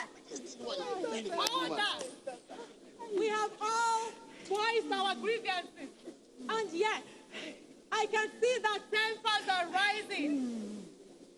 It is understandable. Properties have been destroyed. Lives have been lost. So our pain is understandable. However, we cannot dwell on that pain. No, we are here together to rub minds together to chart a cause for peace. At this security summit, you have all aired your grievances. It is time for us to chart a cause forward and live a peaceful society for our children. Or we are children of one mother, or are we not one anymore? Order. I said order. Like I said before, you have all aired your grievances, and all your points will be taken into consideration at this security summit. However, let everyone know that henceforth it is zero tolerance for violence. For those unscrupulous elements in our society, whether in high or low places, that take advantage of the unemployment of these young ones and equip them with weapons for them to unleash violence on their brothers and sisters, be warned. The long arms of the law are coming for you. For henceforth, it is zero tolerance for violence. No one has an excuse to unleash violence on the other. As we have aired our grievances at this security summit, we shall have appropriate channels to channel our grievances. And for the youths, do not submit yourself to be used as instruments of violence. Zero tolerance for violence. For to keep this nation at peace is a task that must be done. Therefore, when the drums sound, let everybody answer! For farmers, if you have had your land encroached upon, crops destroyed, we have heard your voice. From this summit, appropriate channels will be instituted for you to channel your grievances, but no more recourse to violence. We must keep this nation for our children at peace. Henceforth, it is zero tolerance. Therefore, when the drums sound, let everybody answer. And for headers, your points have also been taken into consideration. And arising from the security summit, there shall be appropriate channels. But none of us should visit violence on our brothers and sisters from now on. For to keep this nation at peace is a task that must be done. Therefore, when the drums sound, let everybody answer. Let everybody answer, my people. We have to chart a course for peace. For if we do not, our children will ask us.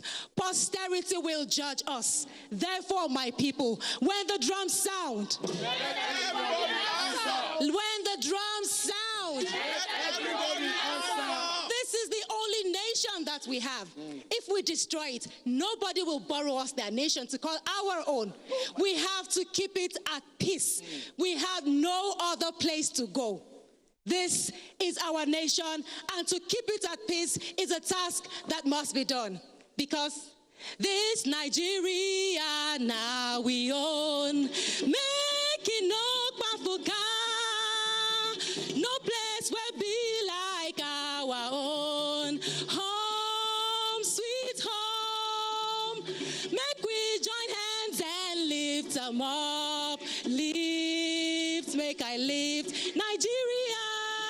Nigeria now we own, making no Bafuka, no place where be like our own. Home, sweet home, make we join hands and lift them up. Lift, make I. Ẹ jẹ́ ká gbé. Ẹ jẹ́ ká gbé. Buleya. Buleya. Mudagata. Mudagata. Nigeria, this Nigeria now we own. Making up Africa. No place where be like our own. Home, sweet home. Make we join hands and lift them up. Lift, make I lift. Make we join hands and lift them up. Lift, make I lift.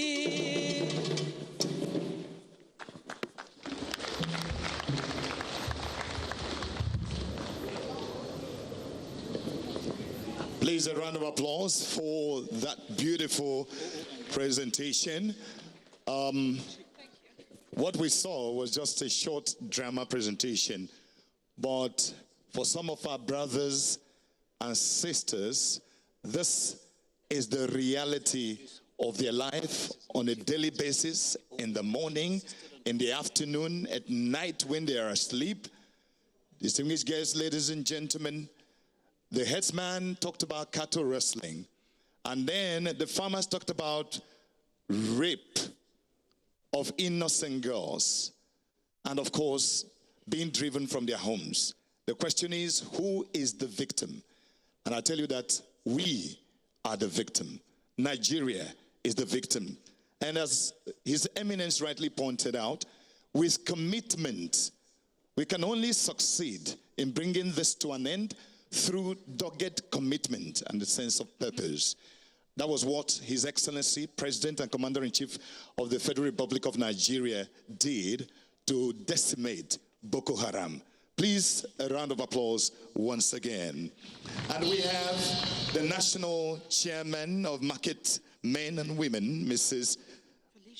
Felicia Sani, OON, Chief Mrs. Felicia Sani, OON, to just make a few comments to create gender balance, not necessarily equality, gender balance. I reserve my comments. Chief Mrs. Felicia Sani, would you want to? Yes. National security must be placed above individual liberties. Resounding words that we're asked to remember in this summit today. So let's hear from the Chief, OON, Mrs. Felicia Sani, for market men and women in Nigeria. The President and Commander-in-Chief of Armed Forces, our beloved President. Please let me stand on already established protocol so that I won't make mistake. My IG, God bless all of you. You see, I was not happy when they started this program because women were almost eliminated from this program. And it's not the making of the IG, I know him very well. But with the play they displayed here, you now know that women are very important. When men were fighting here, you saw them fighting. This one came here, almost fought the other one, but the husband prevented it. You see, security is everybody's business. I must say, but I have a passion for police because it was police that saved me in 1946. You know, that time, police had all the equipment. During festival, when we are moving up and down, children, if any child is lost, police must pick you and take you to the house. But unfortunately, police, when they go outside the country, they become first. But in Nigeria, look at even the Gariki police barrack. It's more or less a refugee camp.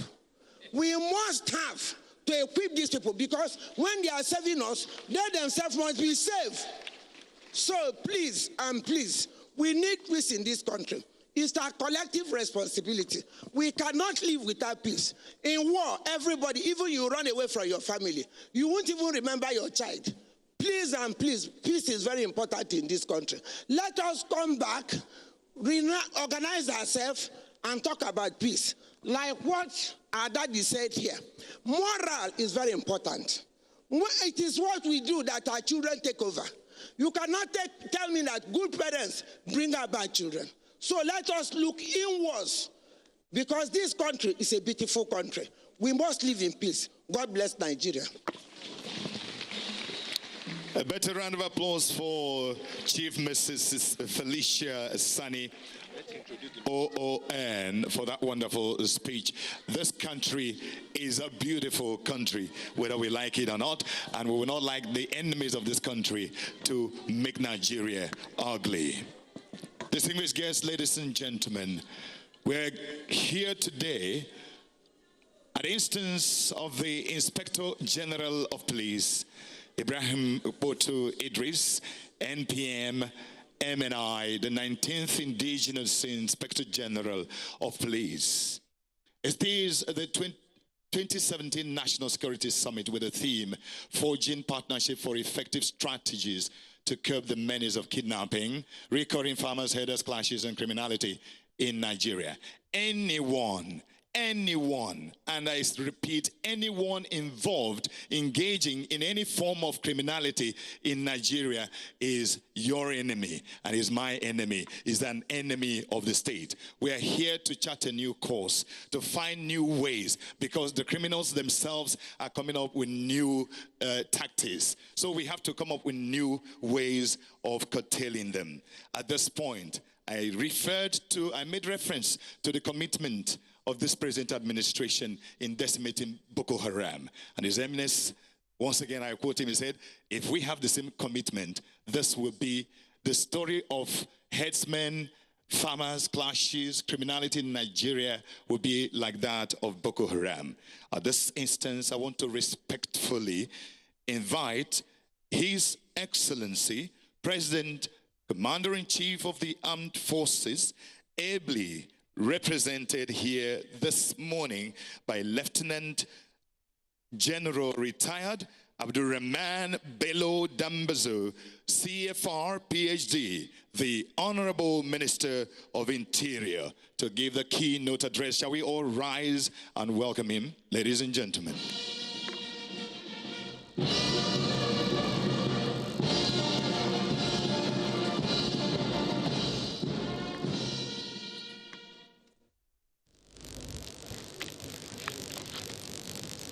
This working?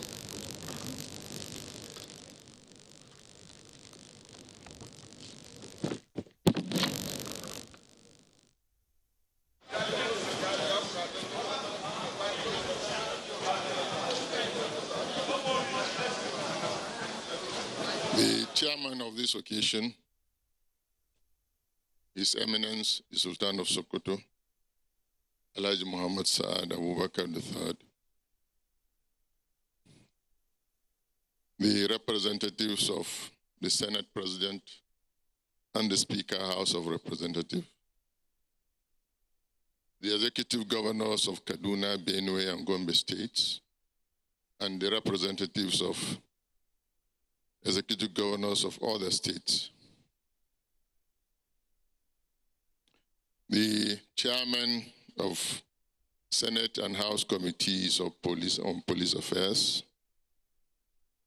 members of National Assembly here present,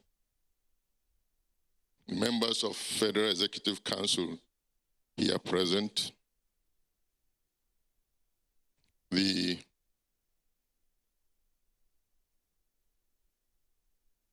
Ooni of Ife, who is the co-chairman of NCTRN, Chairman Police Service Commission,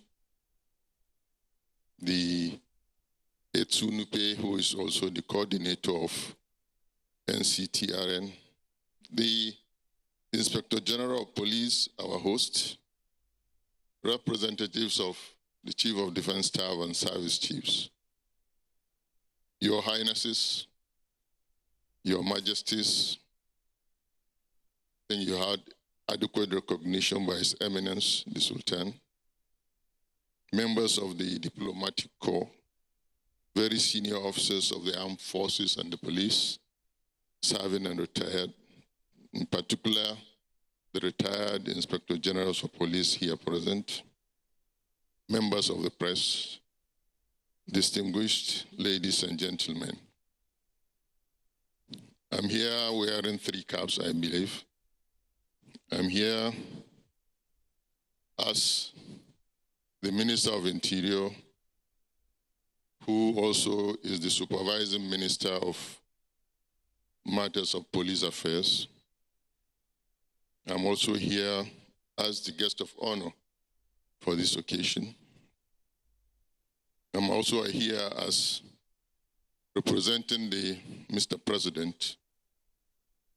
There seems to be some clarification here because the MC wasn't sure who I'm representing. Because when the president was leaving, he handed over the affairs of the country to the acting president. And one of those things the acting president inherited is the 2017 National Security Summit. So by extension, I'm also representing the acting president. So I have a message from the presidency here, which I'm going to read. Distinguished ladies and gentlemen, may I begin by saying that any aspiring great nation must pay serious attention to its security. Hence, the importance of this summit cannot be overemphasized, as it focuses on one key issue that is posing a great threat to Nigeria's socioeconomic and political stability. This is why the farmers, pastoralist clashes, and other violent crimes is at the front burner of concern by this administration, especially that the concern to provide adequate and robust security forms. The security forms the cardinal program of this administration, as well as its anti-corruption stance and commitment to provide employment for the populace. An objective and critical appraisal of this administration's efforts towards resolving the nation's security challenges will appreciate the enormous effort put in place by this government, result of which are evident in the improved security situation across the nation, and in particular the counter-insurgency operations in the northeastern region.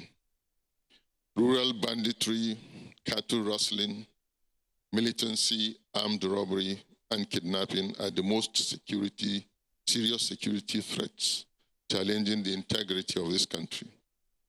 The world over, security management is not solely the responsibility of security personnel, but that of the entire populace and even the international community. The policy fulcrum of this administration in the area of public safety and security is to pursue a security governance initiative that is broad-based and all-inclusive. In this vein, this administration has also entered into bilateral and multilateral collaboration with other nations and international organizations in its efforts to improve the nation's internal security challenges. It is reassuring to note that the Nigerian police force is putting in place policies to actualize the vision of this government in this regard. It is considered opinion that safety and security are two sides of the same coin. Therefore, the duty of the police is to ensure effective security and an increased sense of safety for all citizens. It is cheering news that the Nigerian police is effectively and efficiently re-establishing civil authority in the liberated areas of the Northeast. It is instructive to note that government has also launched the National Counter-Terrorism Strategy, which prioritized intelligence collection, as well as defining the role of individual players within the security architecture in the fight against terrorism. I want to assure the Nigerian police of my administration's support in carrying out institutional reforms and restructuring geared towards revamping the Nigerian police in line with global best practices.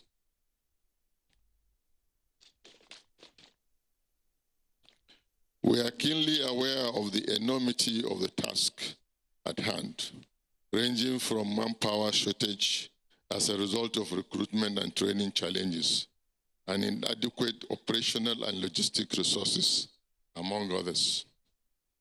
It is paramount to note that efforts are already advanced to tackle these challenges with the recruitment of 10,000 police personnel to address manpower shortages, as well as improved budgetary allocation for the police to alleviate its operational, logistics, and welfare challenges. May I use this opportunity to call on the organized private sector to intensify their efforts in complementing government further by more investment in the security sector in pursuant to their corporate social responsibility activities. It is my belief that this conference will generate new ideas, which will ensure that our nation's security challenges are surmounted, and we can confidently deliver to our people a secure Nigeria. May I also personally thank the Inspector General of Police and their entire police force for organizing this conference. Thank you all. Long live Federal Republic of Nigeria. Thank you.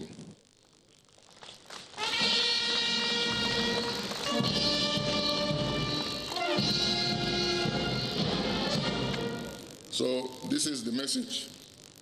In my capacity as a guest of honor, I have also something to give out for this audience.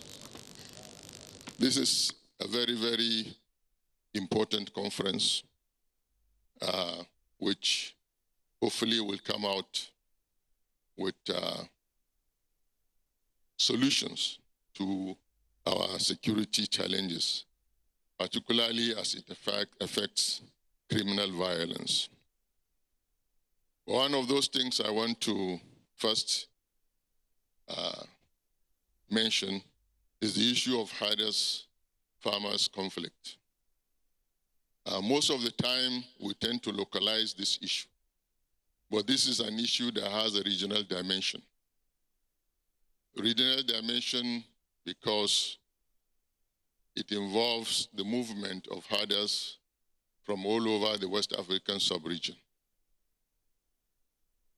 And last year I was in Ghana on a visit. The National Security Advisor of Ghana, the first thing he brought out to me when he received me at the airport was that there was an issue involving Fulani herdsmen from Nigeria in northern Ghana. And I told him that incidentally, I was just leaving behind when I left Nigeria, that there was an issue involving Fulani herders from Ghana. So this is the reality of the situation. And this movement has to do with the protocol of ECOWAS free movement of persons and goods. The ECOWAS, which were signatory to that protocol and were a leading country in ECOWAS, has identified and recognized the movement of herders across borders. In 1998, there was a decision in Abuja here which was taken in order to ensure that that movement was controlled and monitored. And how was it to be done? One, that every country was to provide reception areas for herders when they come in. And every country was to issue international transhuman certificates to herders. And these certificates were to be produced by the ECOWAS headquarters. Now, there are a couple of problems in this. You know that, as has been mentioned by His Excellency, the Executive Governor of Benue State, there is population growth and there is youth bulge. There is expansion of communities. People who have not been herders before have become herders. People who have not been farmers before have become farmers, because there is issue of unemployment. So most of those recognized routes that farmers use traditionally have become built up areas, and to some extent have become farmlands. And this is why one of the major reasons why we have these clashes. So it is very important for us to recognize the fact that there is an issue which is not, local as such. We have our own local problem, but it's an issue that has regional dimension. So what are we doing about it? Part of the solution will be provided by the recently signed Immigration Regulations 2017, which I signed a few weeks back. That will enable the immigration service to be able to implement that ECOWAS decision of 1998, so that we can have the ability to monitor and control the movement of herders wherever they come from. The second issue is that we've also, in conjunction with Ministry of Agriculture, has been mentioned, coming out with an outfit, the Agro Rangers. The Agro Rangers is an outfit that is established within Nigerian Civil Defense Corps, whereby with the diversification of the government into agriculture and with the intention to invest over 400 billion naira into agriculture sector, there is need to first ensure and guarantee security for those who want to invest their wealth into agriculture. Like has been said before, there are so many farms, large farms, that have been abandoned for security reasons. So our idea is to ensure that we have these rangers who will be armed to protect the agricultural investments and to protect farmers and herders alike, so that that sector will be able to be well secured and people will be comfortable enough to invest their wealth in it. We're also making an effort towards capacity building for the law enforcement as a whole. And this capacity building includes the integration of security agencies. It doesn't provide effectiveness and efficiency when each law enforcement carry out its function on its own in isolation of the others, whereby you have overlapping responsibilities. You'll be able to be effective and also share intelligence. This is part of the solution we are looking at. Now that the governors are here, one area that I think we would need for you to contribute in ensuring that we checkmate violent crimes in this country is the domestication of the Administration of Criminal Justice Act 2015. We require the states to domesticate that act so that it can easily be implementable. Because right now, since the act was passed in 2015, none of the states has domesticated it. So we really urgently call on state governors to do that, please.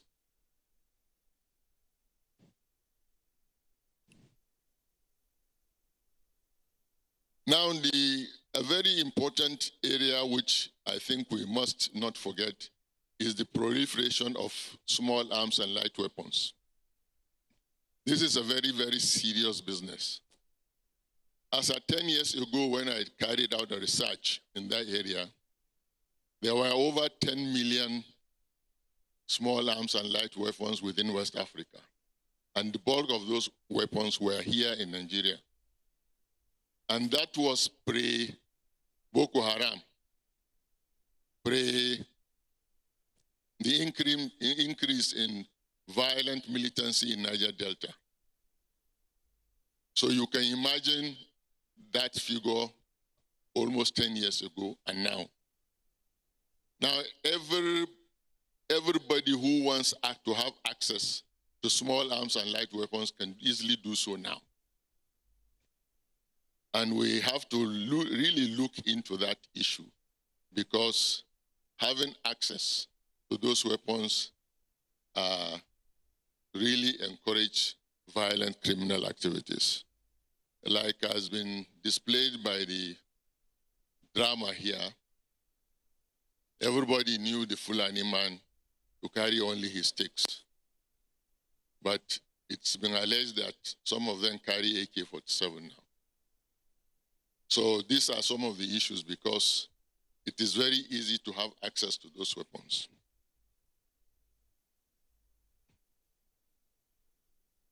I think I will stop here. This is the little contribution I thought I should make as a guest of honor after delivering the speech from the presidency. Thank you very much. I think we can do better than that. A better round of applause for Lieutenant General retired Abdul Rahman Bello Dambazo, CFR. That was PhD. the representative of the President, Commander-in-Chief, Federal Republic of Nigeria, and Minister of Interior, Lieutenant General Abdurrahman Dambazo. His ministry happens to oversee the Nigeria Police Force, the organizers of this great event.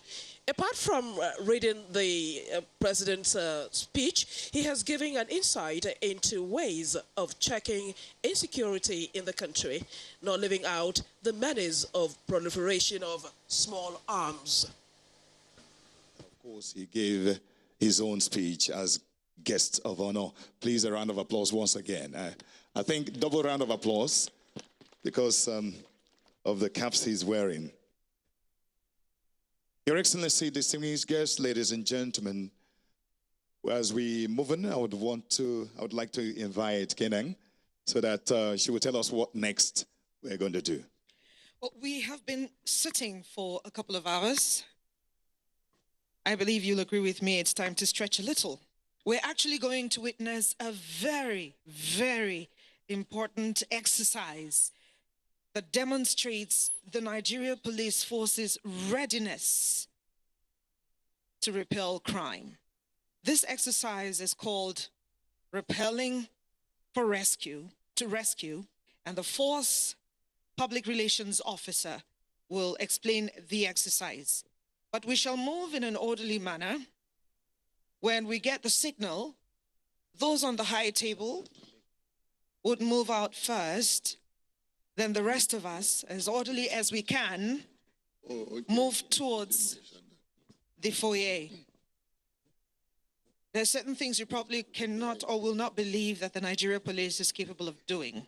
But all the trainings that the IG of Police has been talking about, we're going to see a clear demonstration of the outputs of these several trainings that the police have received.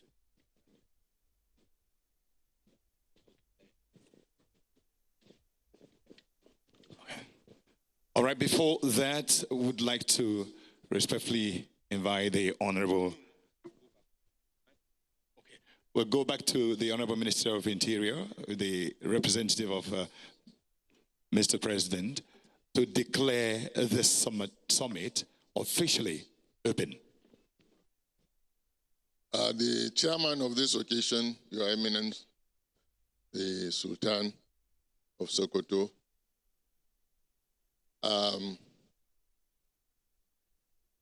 in my capacity as the representative of Mr. President, I wish to declare this conference open. Thank you. Thank you very much, Your Excellency. Now, the first PRO will. Thank you so much, Mr. Kevin Ogu. With the permission of the Inspector General Police IGP Ibrahim Puto Idris, MPM, MNI, and standing on the existing protocol, the member of the I tables will proceed first to the entrance of the conference center where the demonstration is going to take place. We are going to have demonstration of repelling to rescue. There's going to be a helicopter hovering, maneuvering, and the coming down of troops. That will be done. Okay, sir. Sorry, sir.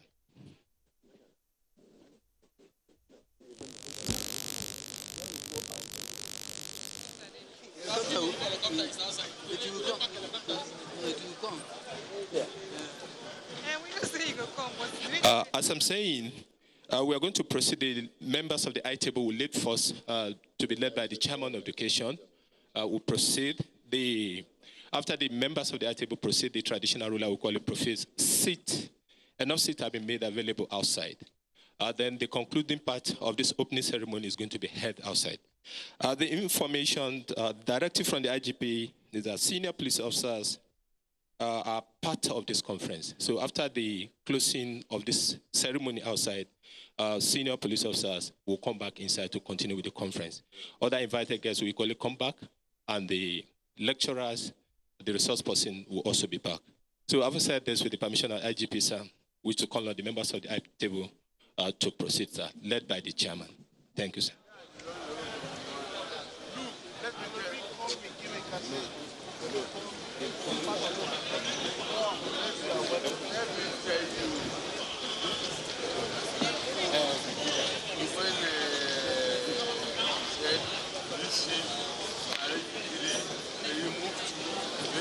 Please, let's create space for them to pass here. The Dongari, please, you give us space. Please.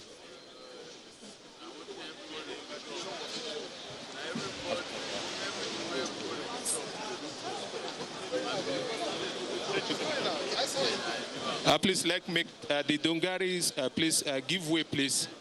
Give way for the member of the I table, please. They are blocking you.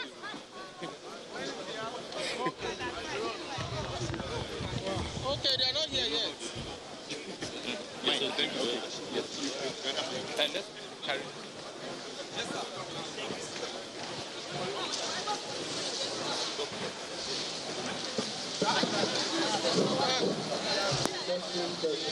Okay.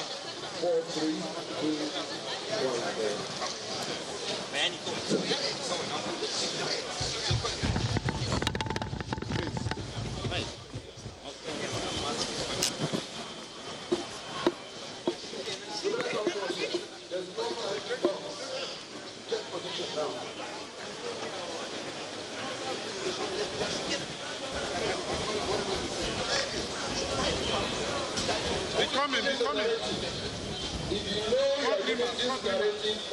Brima, come nearer. Come nearer. It's okay. Come to this point. Come nearer to this point. Take this camera. I don't know if this camera is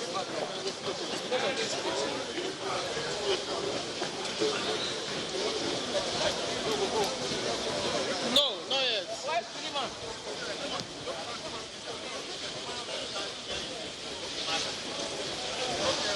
Emeka should get this one.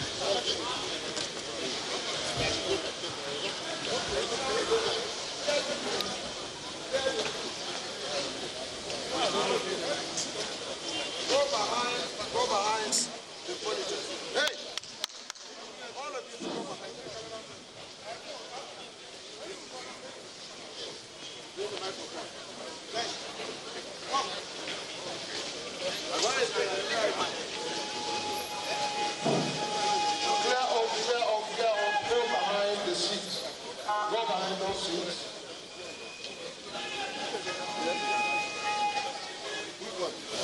Oh my God. Go on. The Bible is not very fast. Would you say the Bible is fast? Come on, come on. You have not started. That's not arranged.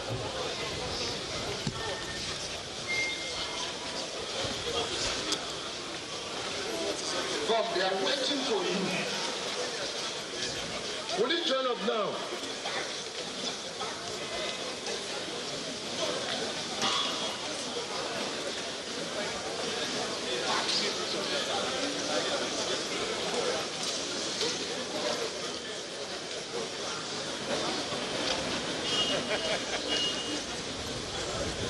What chance?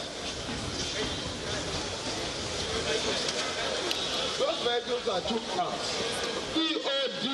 You are too far from them. I said there's no time to burn. The invited guests and other dignitaries going outside to witness the men of the Nigerian police force getting set for a show of force, just like their military counterpart. They are battle ready to tackle the menace of kidnapping, recurring farmers, herders, clashes, and criminalities in Nigeria. The frontage. Please, the frontage here should be vacated. Only God may know.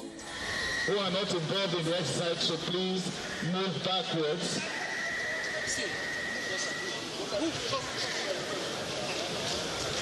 The frontage here should be vacated.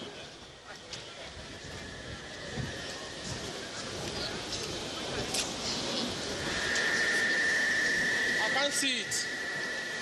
Officers and men who are not involved. Okay. Should clear this frontage.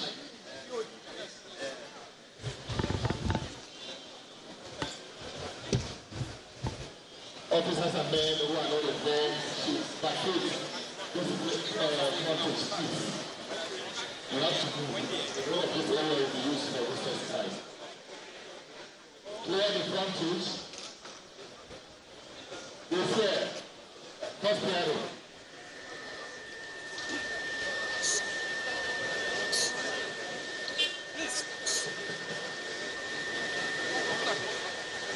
Please, if you are not a member of the I table, please, you can step to the right. Please move to the right, please.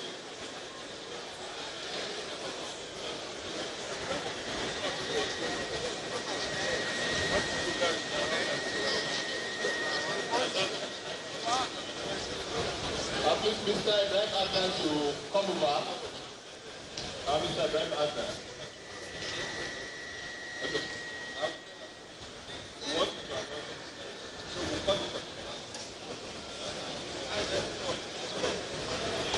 Ibrahim Adnan. Ibrahim Adra.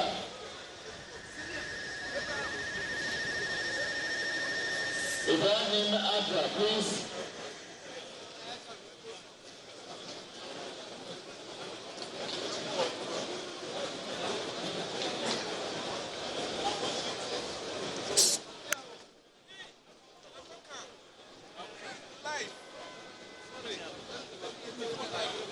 Ibrahim Adra, please. Watch out, watch out. Please, let's clear the frontage.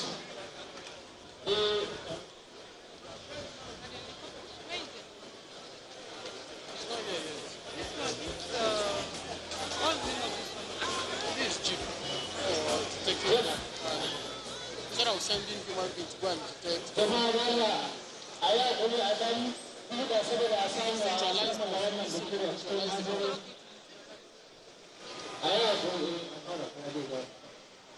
Can we please make way in front, ladies and gentlemen?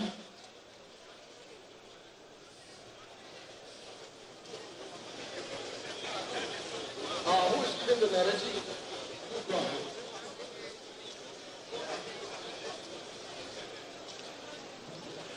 I think we have to clear, please. Clear for the department, please. And you can see what is going on. Please, clear the department, please. Clear for the department, please. I please all people in here to please go back. Let them give way here.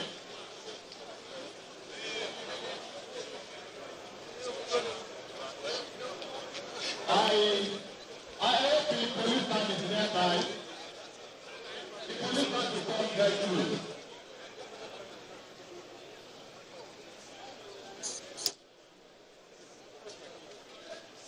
Please let's clear for the president.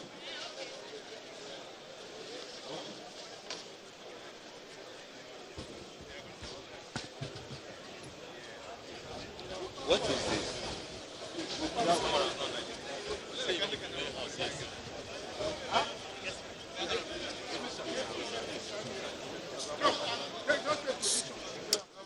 Conscious of what you are going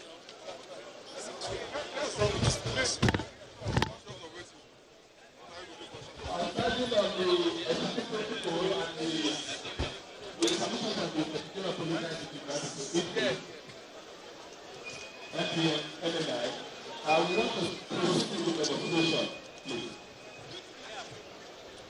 I want everyone to immediately report to the rescue operation. And this is going to be done by the police special forces. These forces are well trained, they were trained outside the country. And they have been engaging in the network operation within the country. So I wish to hand over the microphone. Where you cross or you to Deputy Superintendent Police in charge of Department of Operation. Please, keep going now. Cautious. Okay, please. Thank you. Just a second, I want to stand on a briefing protocol. What you're about to see this morning is capacity, capability, and ability of the Nigerian police. We have to go to the front to challenges of our time. We're going to see the day and the job. And the handlers, the people that are used, particularly the ones that are joined. I hope. The contact of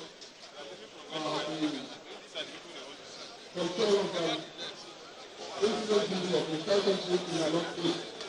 Most of them were detected for that purpose and were found to be very useful. Moreover, now, again, the bike riders, they also assist PIDs and to guide safely on contemporary road and the ability to put beyond there providing cover and allowing things for PIDs to come. But also, the special things that they put together and say, by the police,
Violent crimes, including kidnapping for ransom, recurring farmers, herders clashes, and some states of the Federation have assumed an alarming dimension in terms of loss of lives and property. These criminal activities have adversely affected economic activities, especially agricultural productivity, which is the mainstay of the nation's drive towards a diversified economy. Needless to add the negative impact on the psyche of Nigerians, and that is why this august gathering is here today to look into possible ways of solving the menace of kidnapping, recurring farmers, herders, clashes, and other criminality in our country, our dear nation, Nigeria, which has to be secured for us to have a developmental growth in our socio-economic lives.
is against this background that it has become necessary for Nigerians to converge and explore solutions to curbing, if not eliminating, this unfortunate trend and restoring peace and security.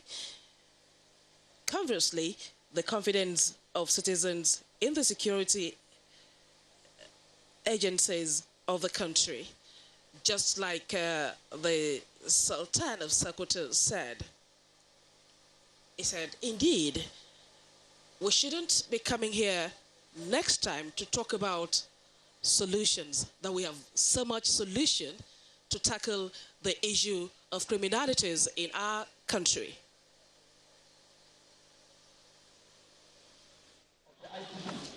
Ensure that the services of the very government is in place so that this work will be entirely of international third parties.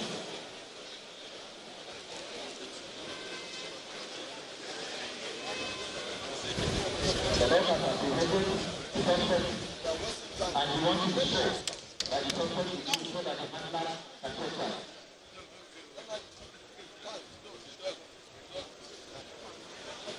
You can imagine how it is when we live as a natural harm that was put in this way. That is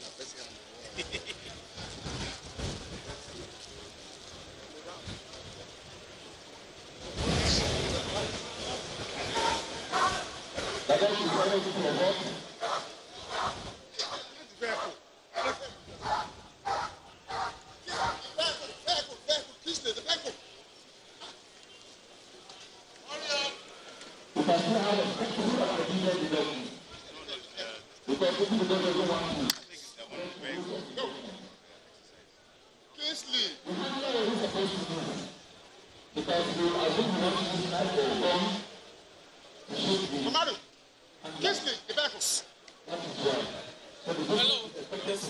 People should help us now. This is live now.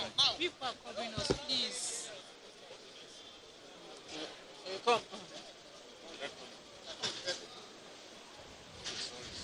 Yes. You just saw it now. The government can be doing to the publication of further investigation.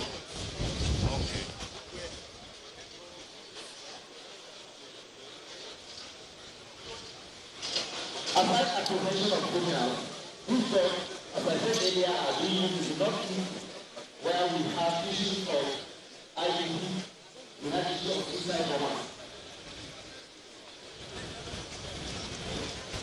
This particular job now, as we said, are able to be deployed to separate the ones that have already been deployed to the north. The scenario we are about to watch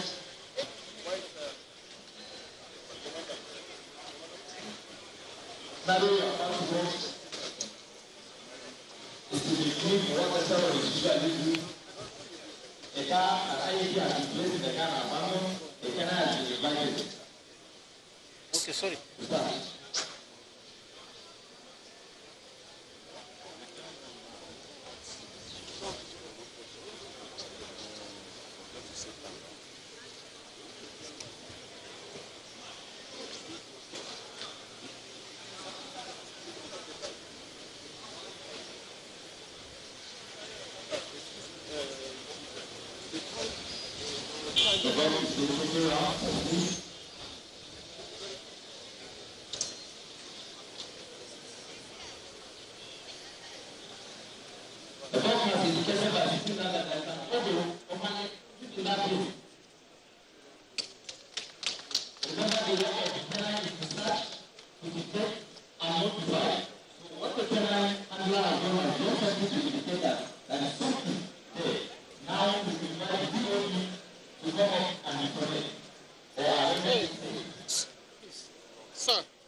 Narrating on behalf of the explosive ordnance disposal of the police.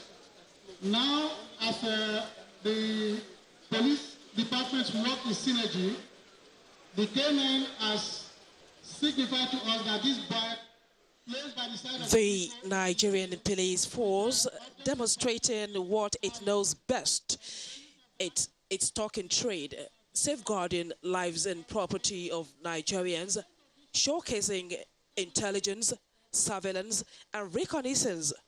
Our police force is ever ready, and they rated the best even during international peacekeeping. They are indeed well catered and alive to their constitutional responsibilities. And take it away from this point. And what it's going to do is that it's taking it to a point where the EOD feel it is safe to either render the device safe or to do what is called a demolition to it. And that is what it is doing right now.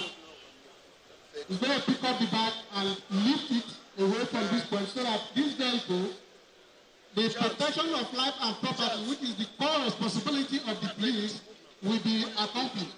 No life will be affected, and the property, which is the vehicle and the place there, will not in any way be affected. And this is what the robot is about to do now. It's a remote control robot that even if we lose this device, life is safe. It has already gripped the handle of the bag and it's going to take it away from here now. Lifting it up gently, and the next thing is for it to move. This robot you are seeing has its own inbuilt eyes and whatever, so that it's remotely controlled from a distance, where the person controlling it is safe for whatever is going to carry.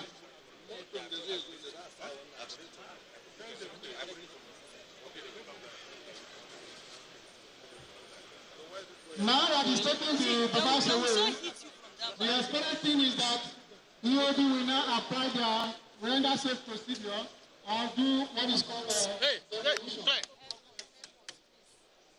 Having said that, in a short while, you will see a specially configured EOD vehicle, which is provided for us by our local IGP. They are well configured such that they can carry all the equipment we need in the course of doing our job, particularly in this present era of terrorism. The vehicles are made up of two compartments. The first compartment is where all the operatives stay while they are going out, and the back compartment is where other equipment we need in the course of our operation are fitted properly, such that even as we are moving, it does not in any way affect the equipment we are carrying. Going forward are the men in bomb suit. As it is called bomb suit. They are armored suit that protects the operative from any harm arising from an IED. These suits are well, because of the armor suit, they can cause heat, and as such, they are air conditioned, have a power inside them that enable the cooling system to work. Behind them are those carrying what is called frequency jammer.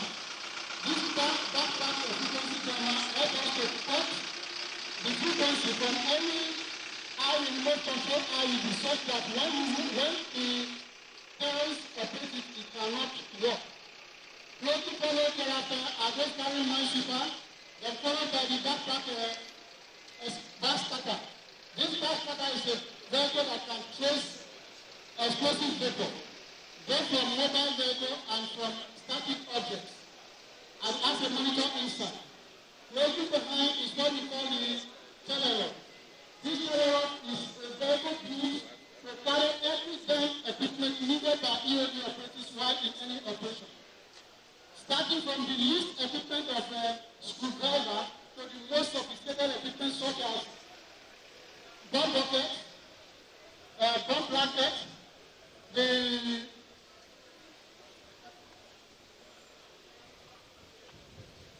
Thank you very much. What you are seeing passing through this vehicle is called dog trailer. It's a two-compartment dog trailer procured for the mechanization by the IGP for the deployment of dogs in the Northeast. where the weather is very harsh. Places with extreme weather like Sokoto and maybe availability of the jobs to ensure that the government is done with having the traffic. So that makes it not going to center where profits are. How do we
can hear you. Are you guys set?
waiting for you.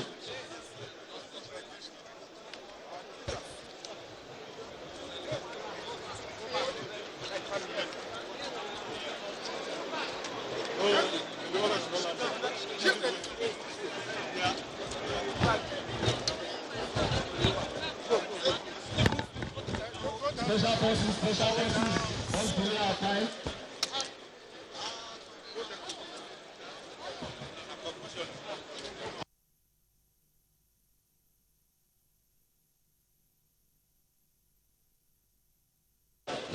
Outside this country. We're going to see their display from aircraft where they will drop the special forces to this forest that is not motorable to go and rescue the child of that paramount ruler.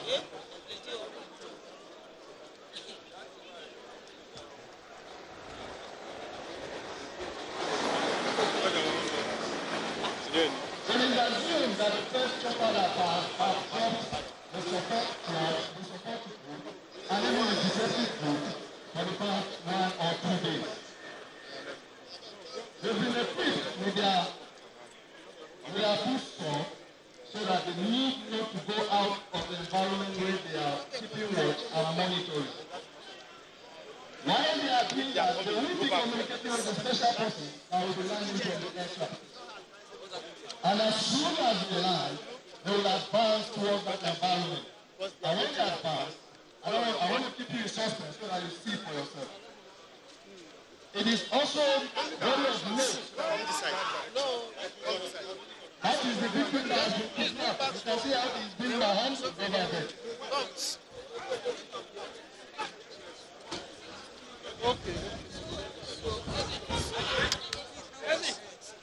The victim is already in the custody of the kidnapper. And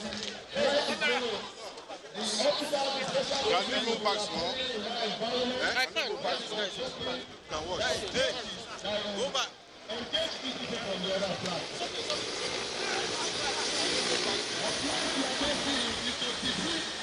The terrorist or the kidnapper that something is going on with the other environment. Meanwhile, there's going to be another flight that will drop their special forces that will go through the line to the forest while communicating with the other audience on the other side, who are referred to as the support group and the deceptive group. Ladies and gentlemen, this is first of its kind, and we have to do kudos to the United Indigenous Secretariat Police, Ibrahim, Petrus, Idris, Elena. Please can you put their hands together for us? It is during your time that this process came into force.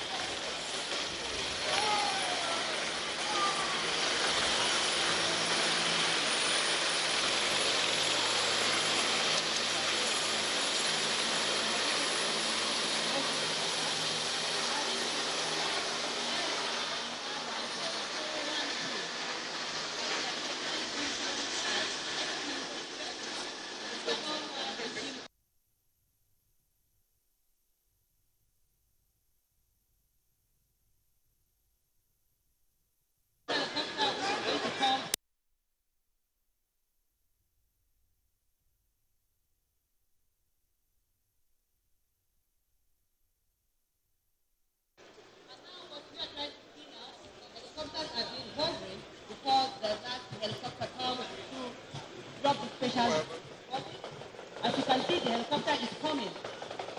It's coming to hover. The helicopter is coming right now.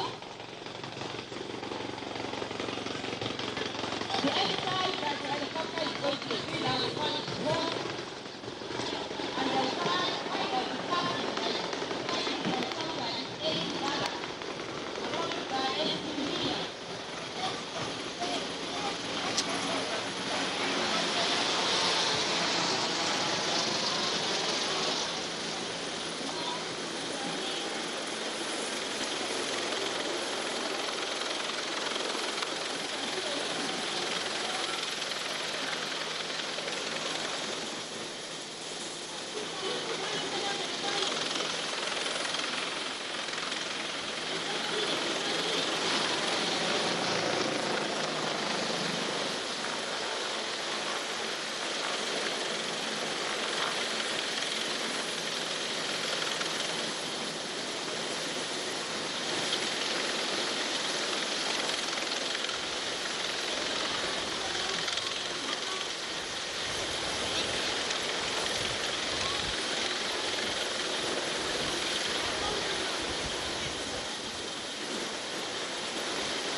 After much intelligence and surveillance, the helicopter is around on a rescue mission, and as you can see, the personnel are dropping on a rescue mission.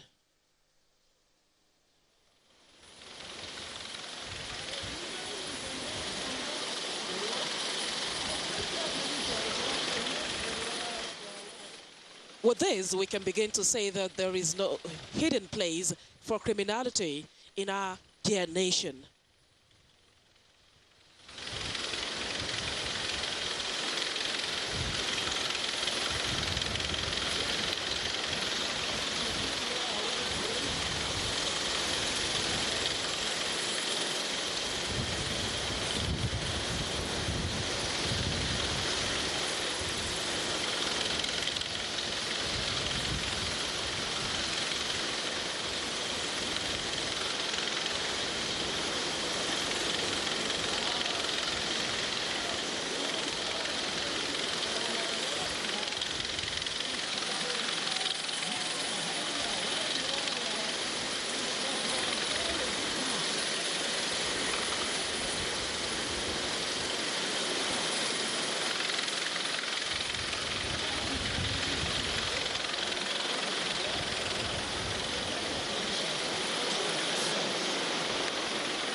to their targeted environment.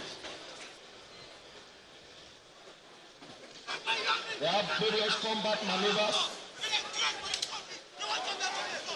The insurgency are smoking their weed, eating whatever they want to eat, drinking their drinks, ranging from different kinds of alcohol,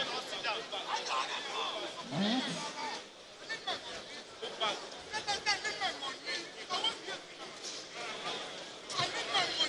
They have nothing to lose. All they believe is that kind of life. Eat and enjoy, smoke, and put their victims into serious prison. We are going to watch how they will be engaged from the other flank because we have our snipers who are already hidden on the trees. Who will engage and deceive this group that is where they are coming from. By the time they divert their attention, they will meet their Waterloo.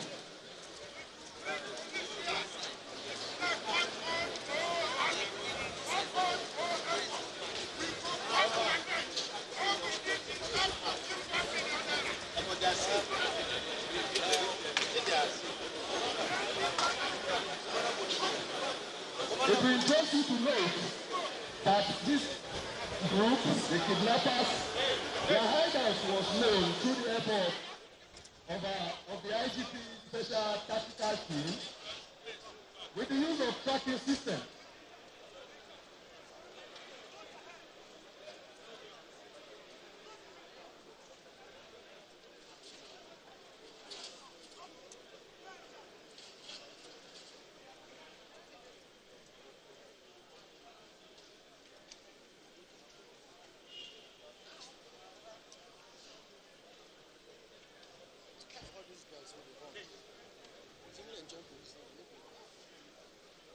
These are men of the underworld that have no respect for humanity.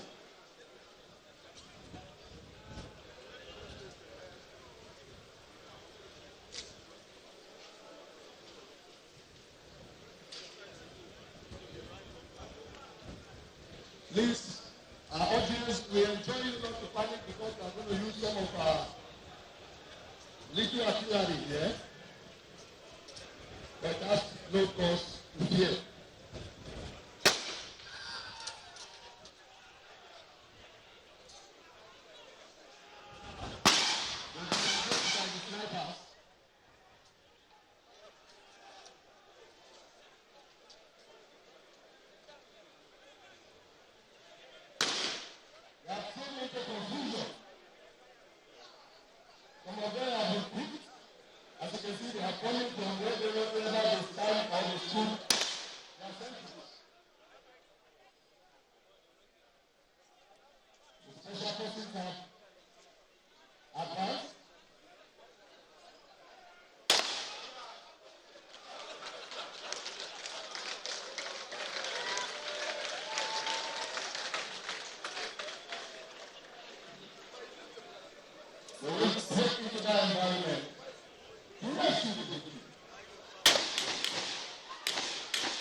And from my view, it looks as if one of the suspects has been arrested alive, even though we know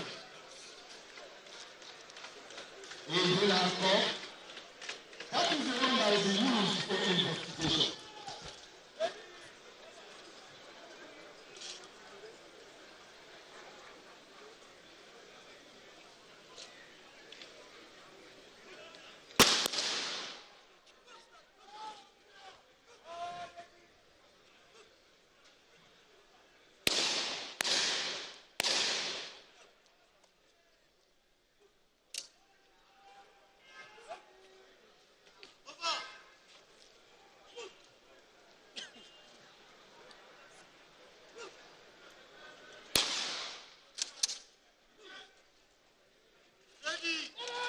That is the support team.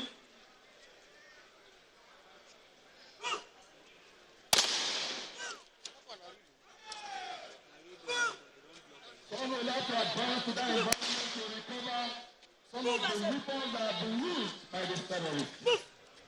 Or by the kidnappers. It's one of the campus. As you can see, he has been named.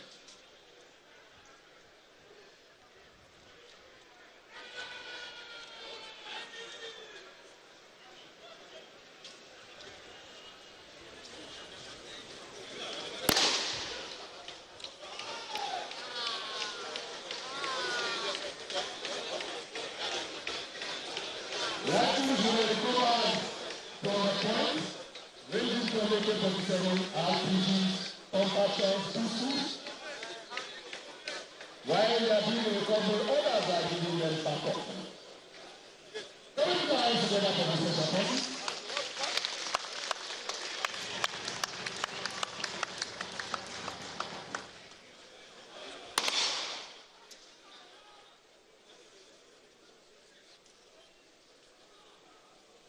To our paramount chiefs here seated this afternoon, this is a showcase to encourage you to alert you that the police have the power to deal with any situation within your community.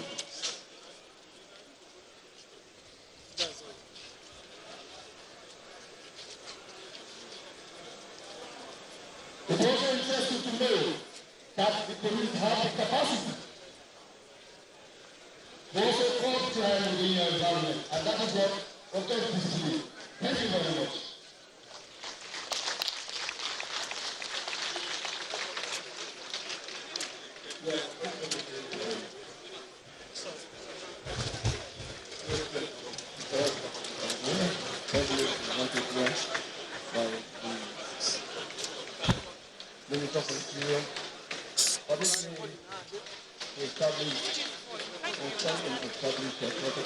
If you are standing, just look at your back. So if you are blocking.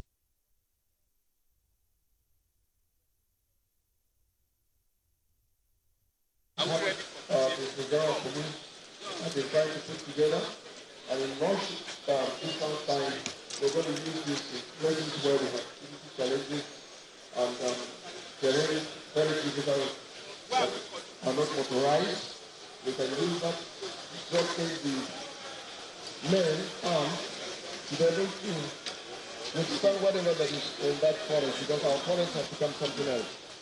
This is the end of this presentation. I want to say thank you for our guests and thank you for listening. Thank you so much.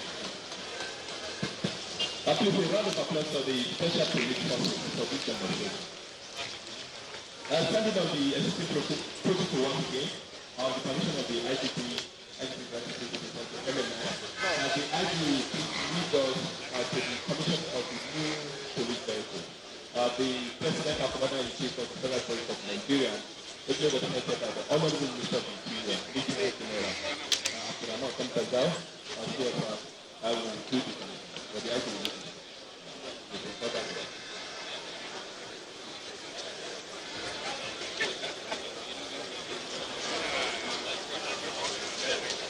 we hold on a little bit.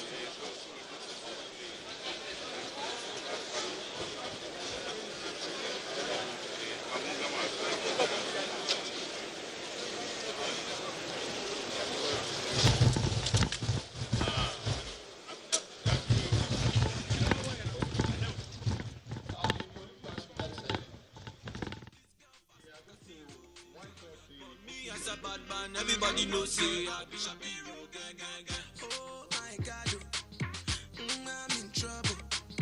These girls want to kill me, but bad man still leaving. I say, Federal Police of Nigeria, our royal fathers, the chairman of the occasion, we thank you all for attending. I wish you a safe journey back to your favorite destination. I wish you successful engagement as you go back for the summit proper. Policeman, please, national item. Please let us rise for the national item.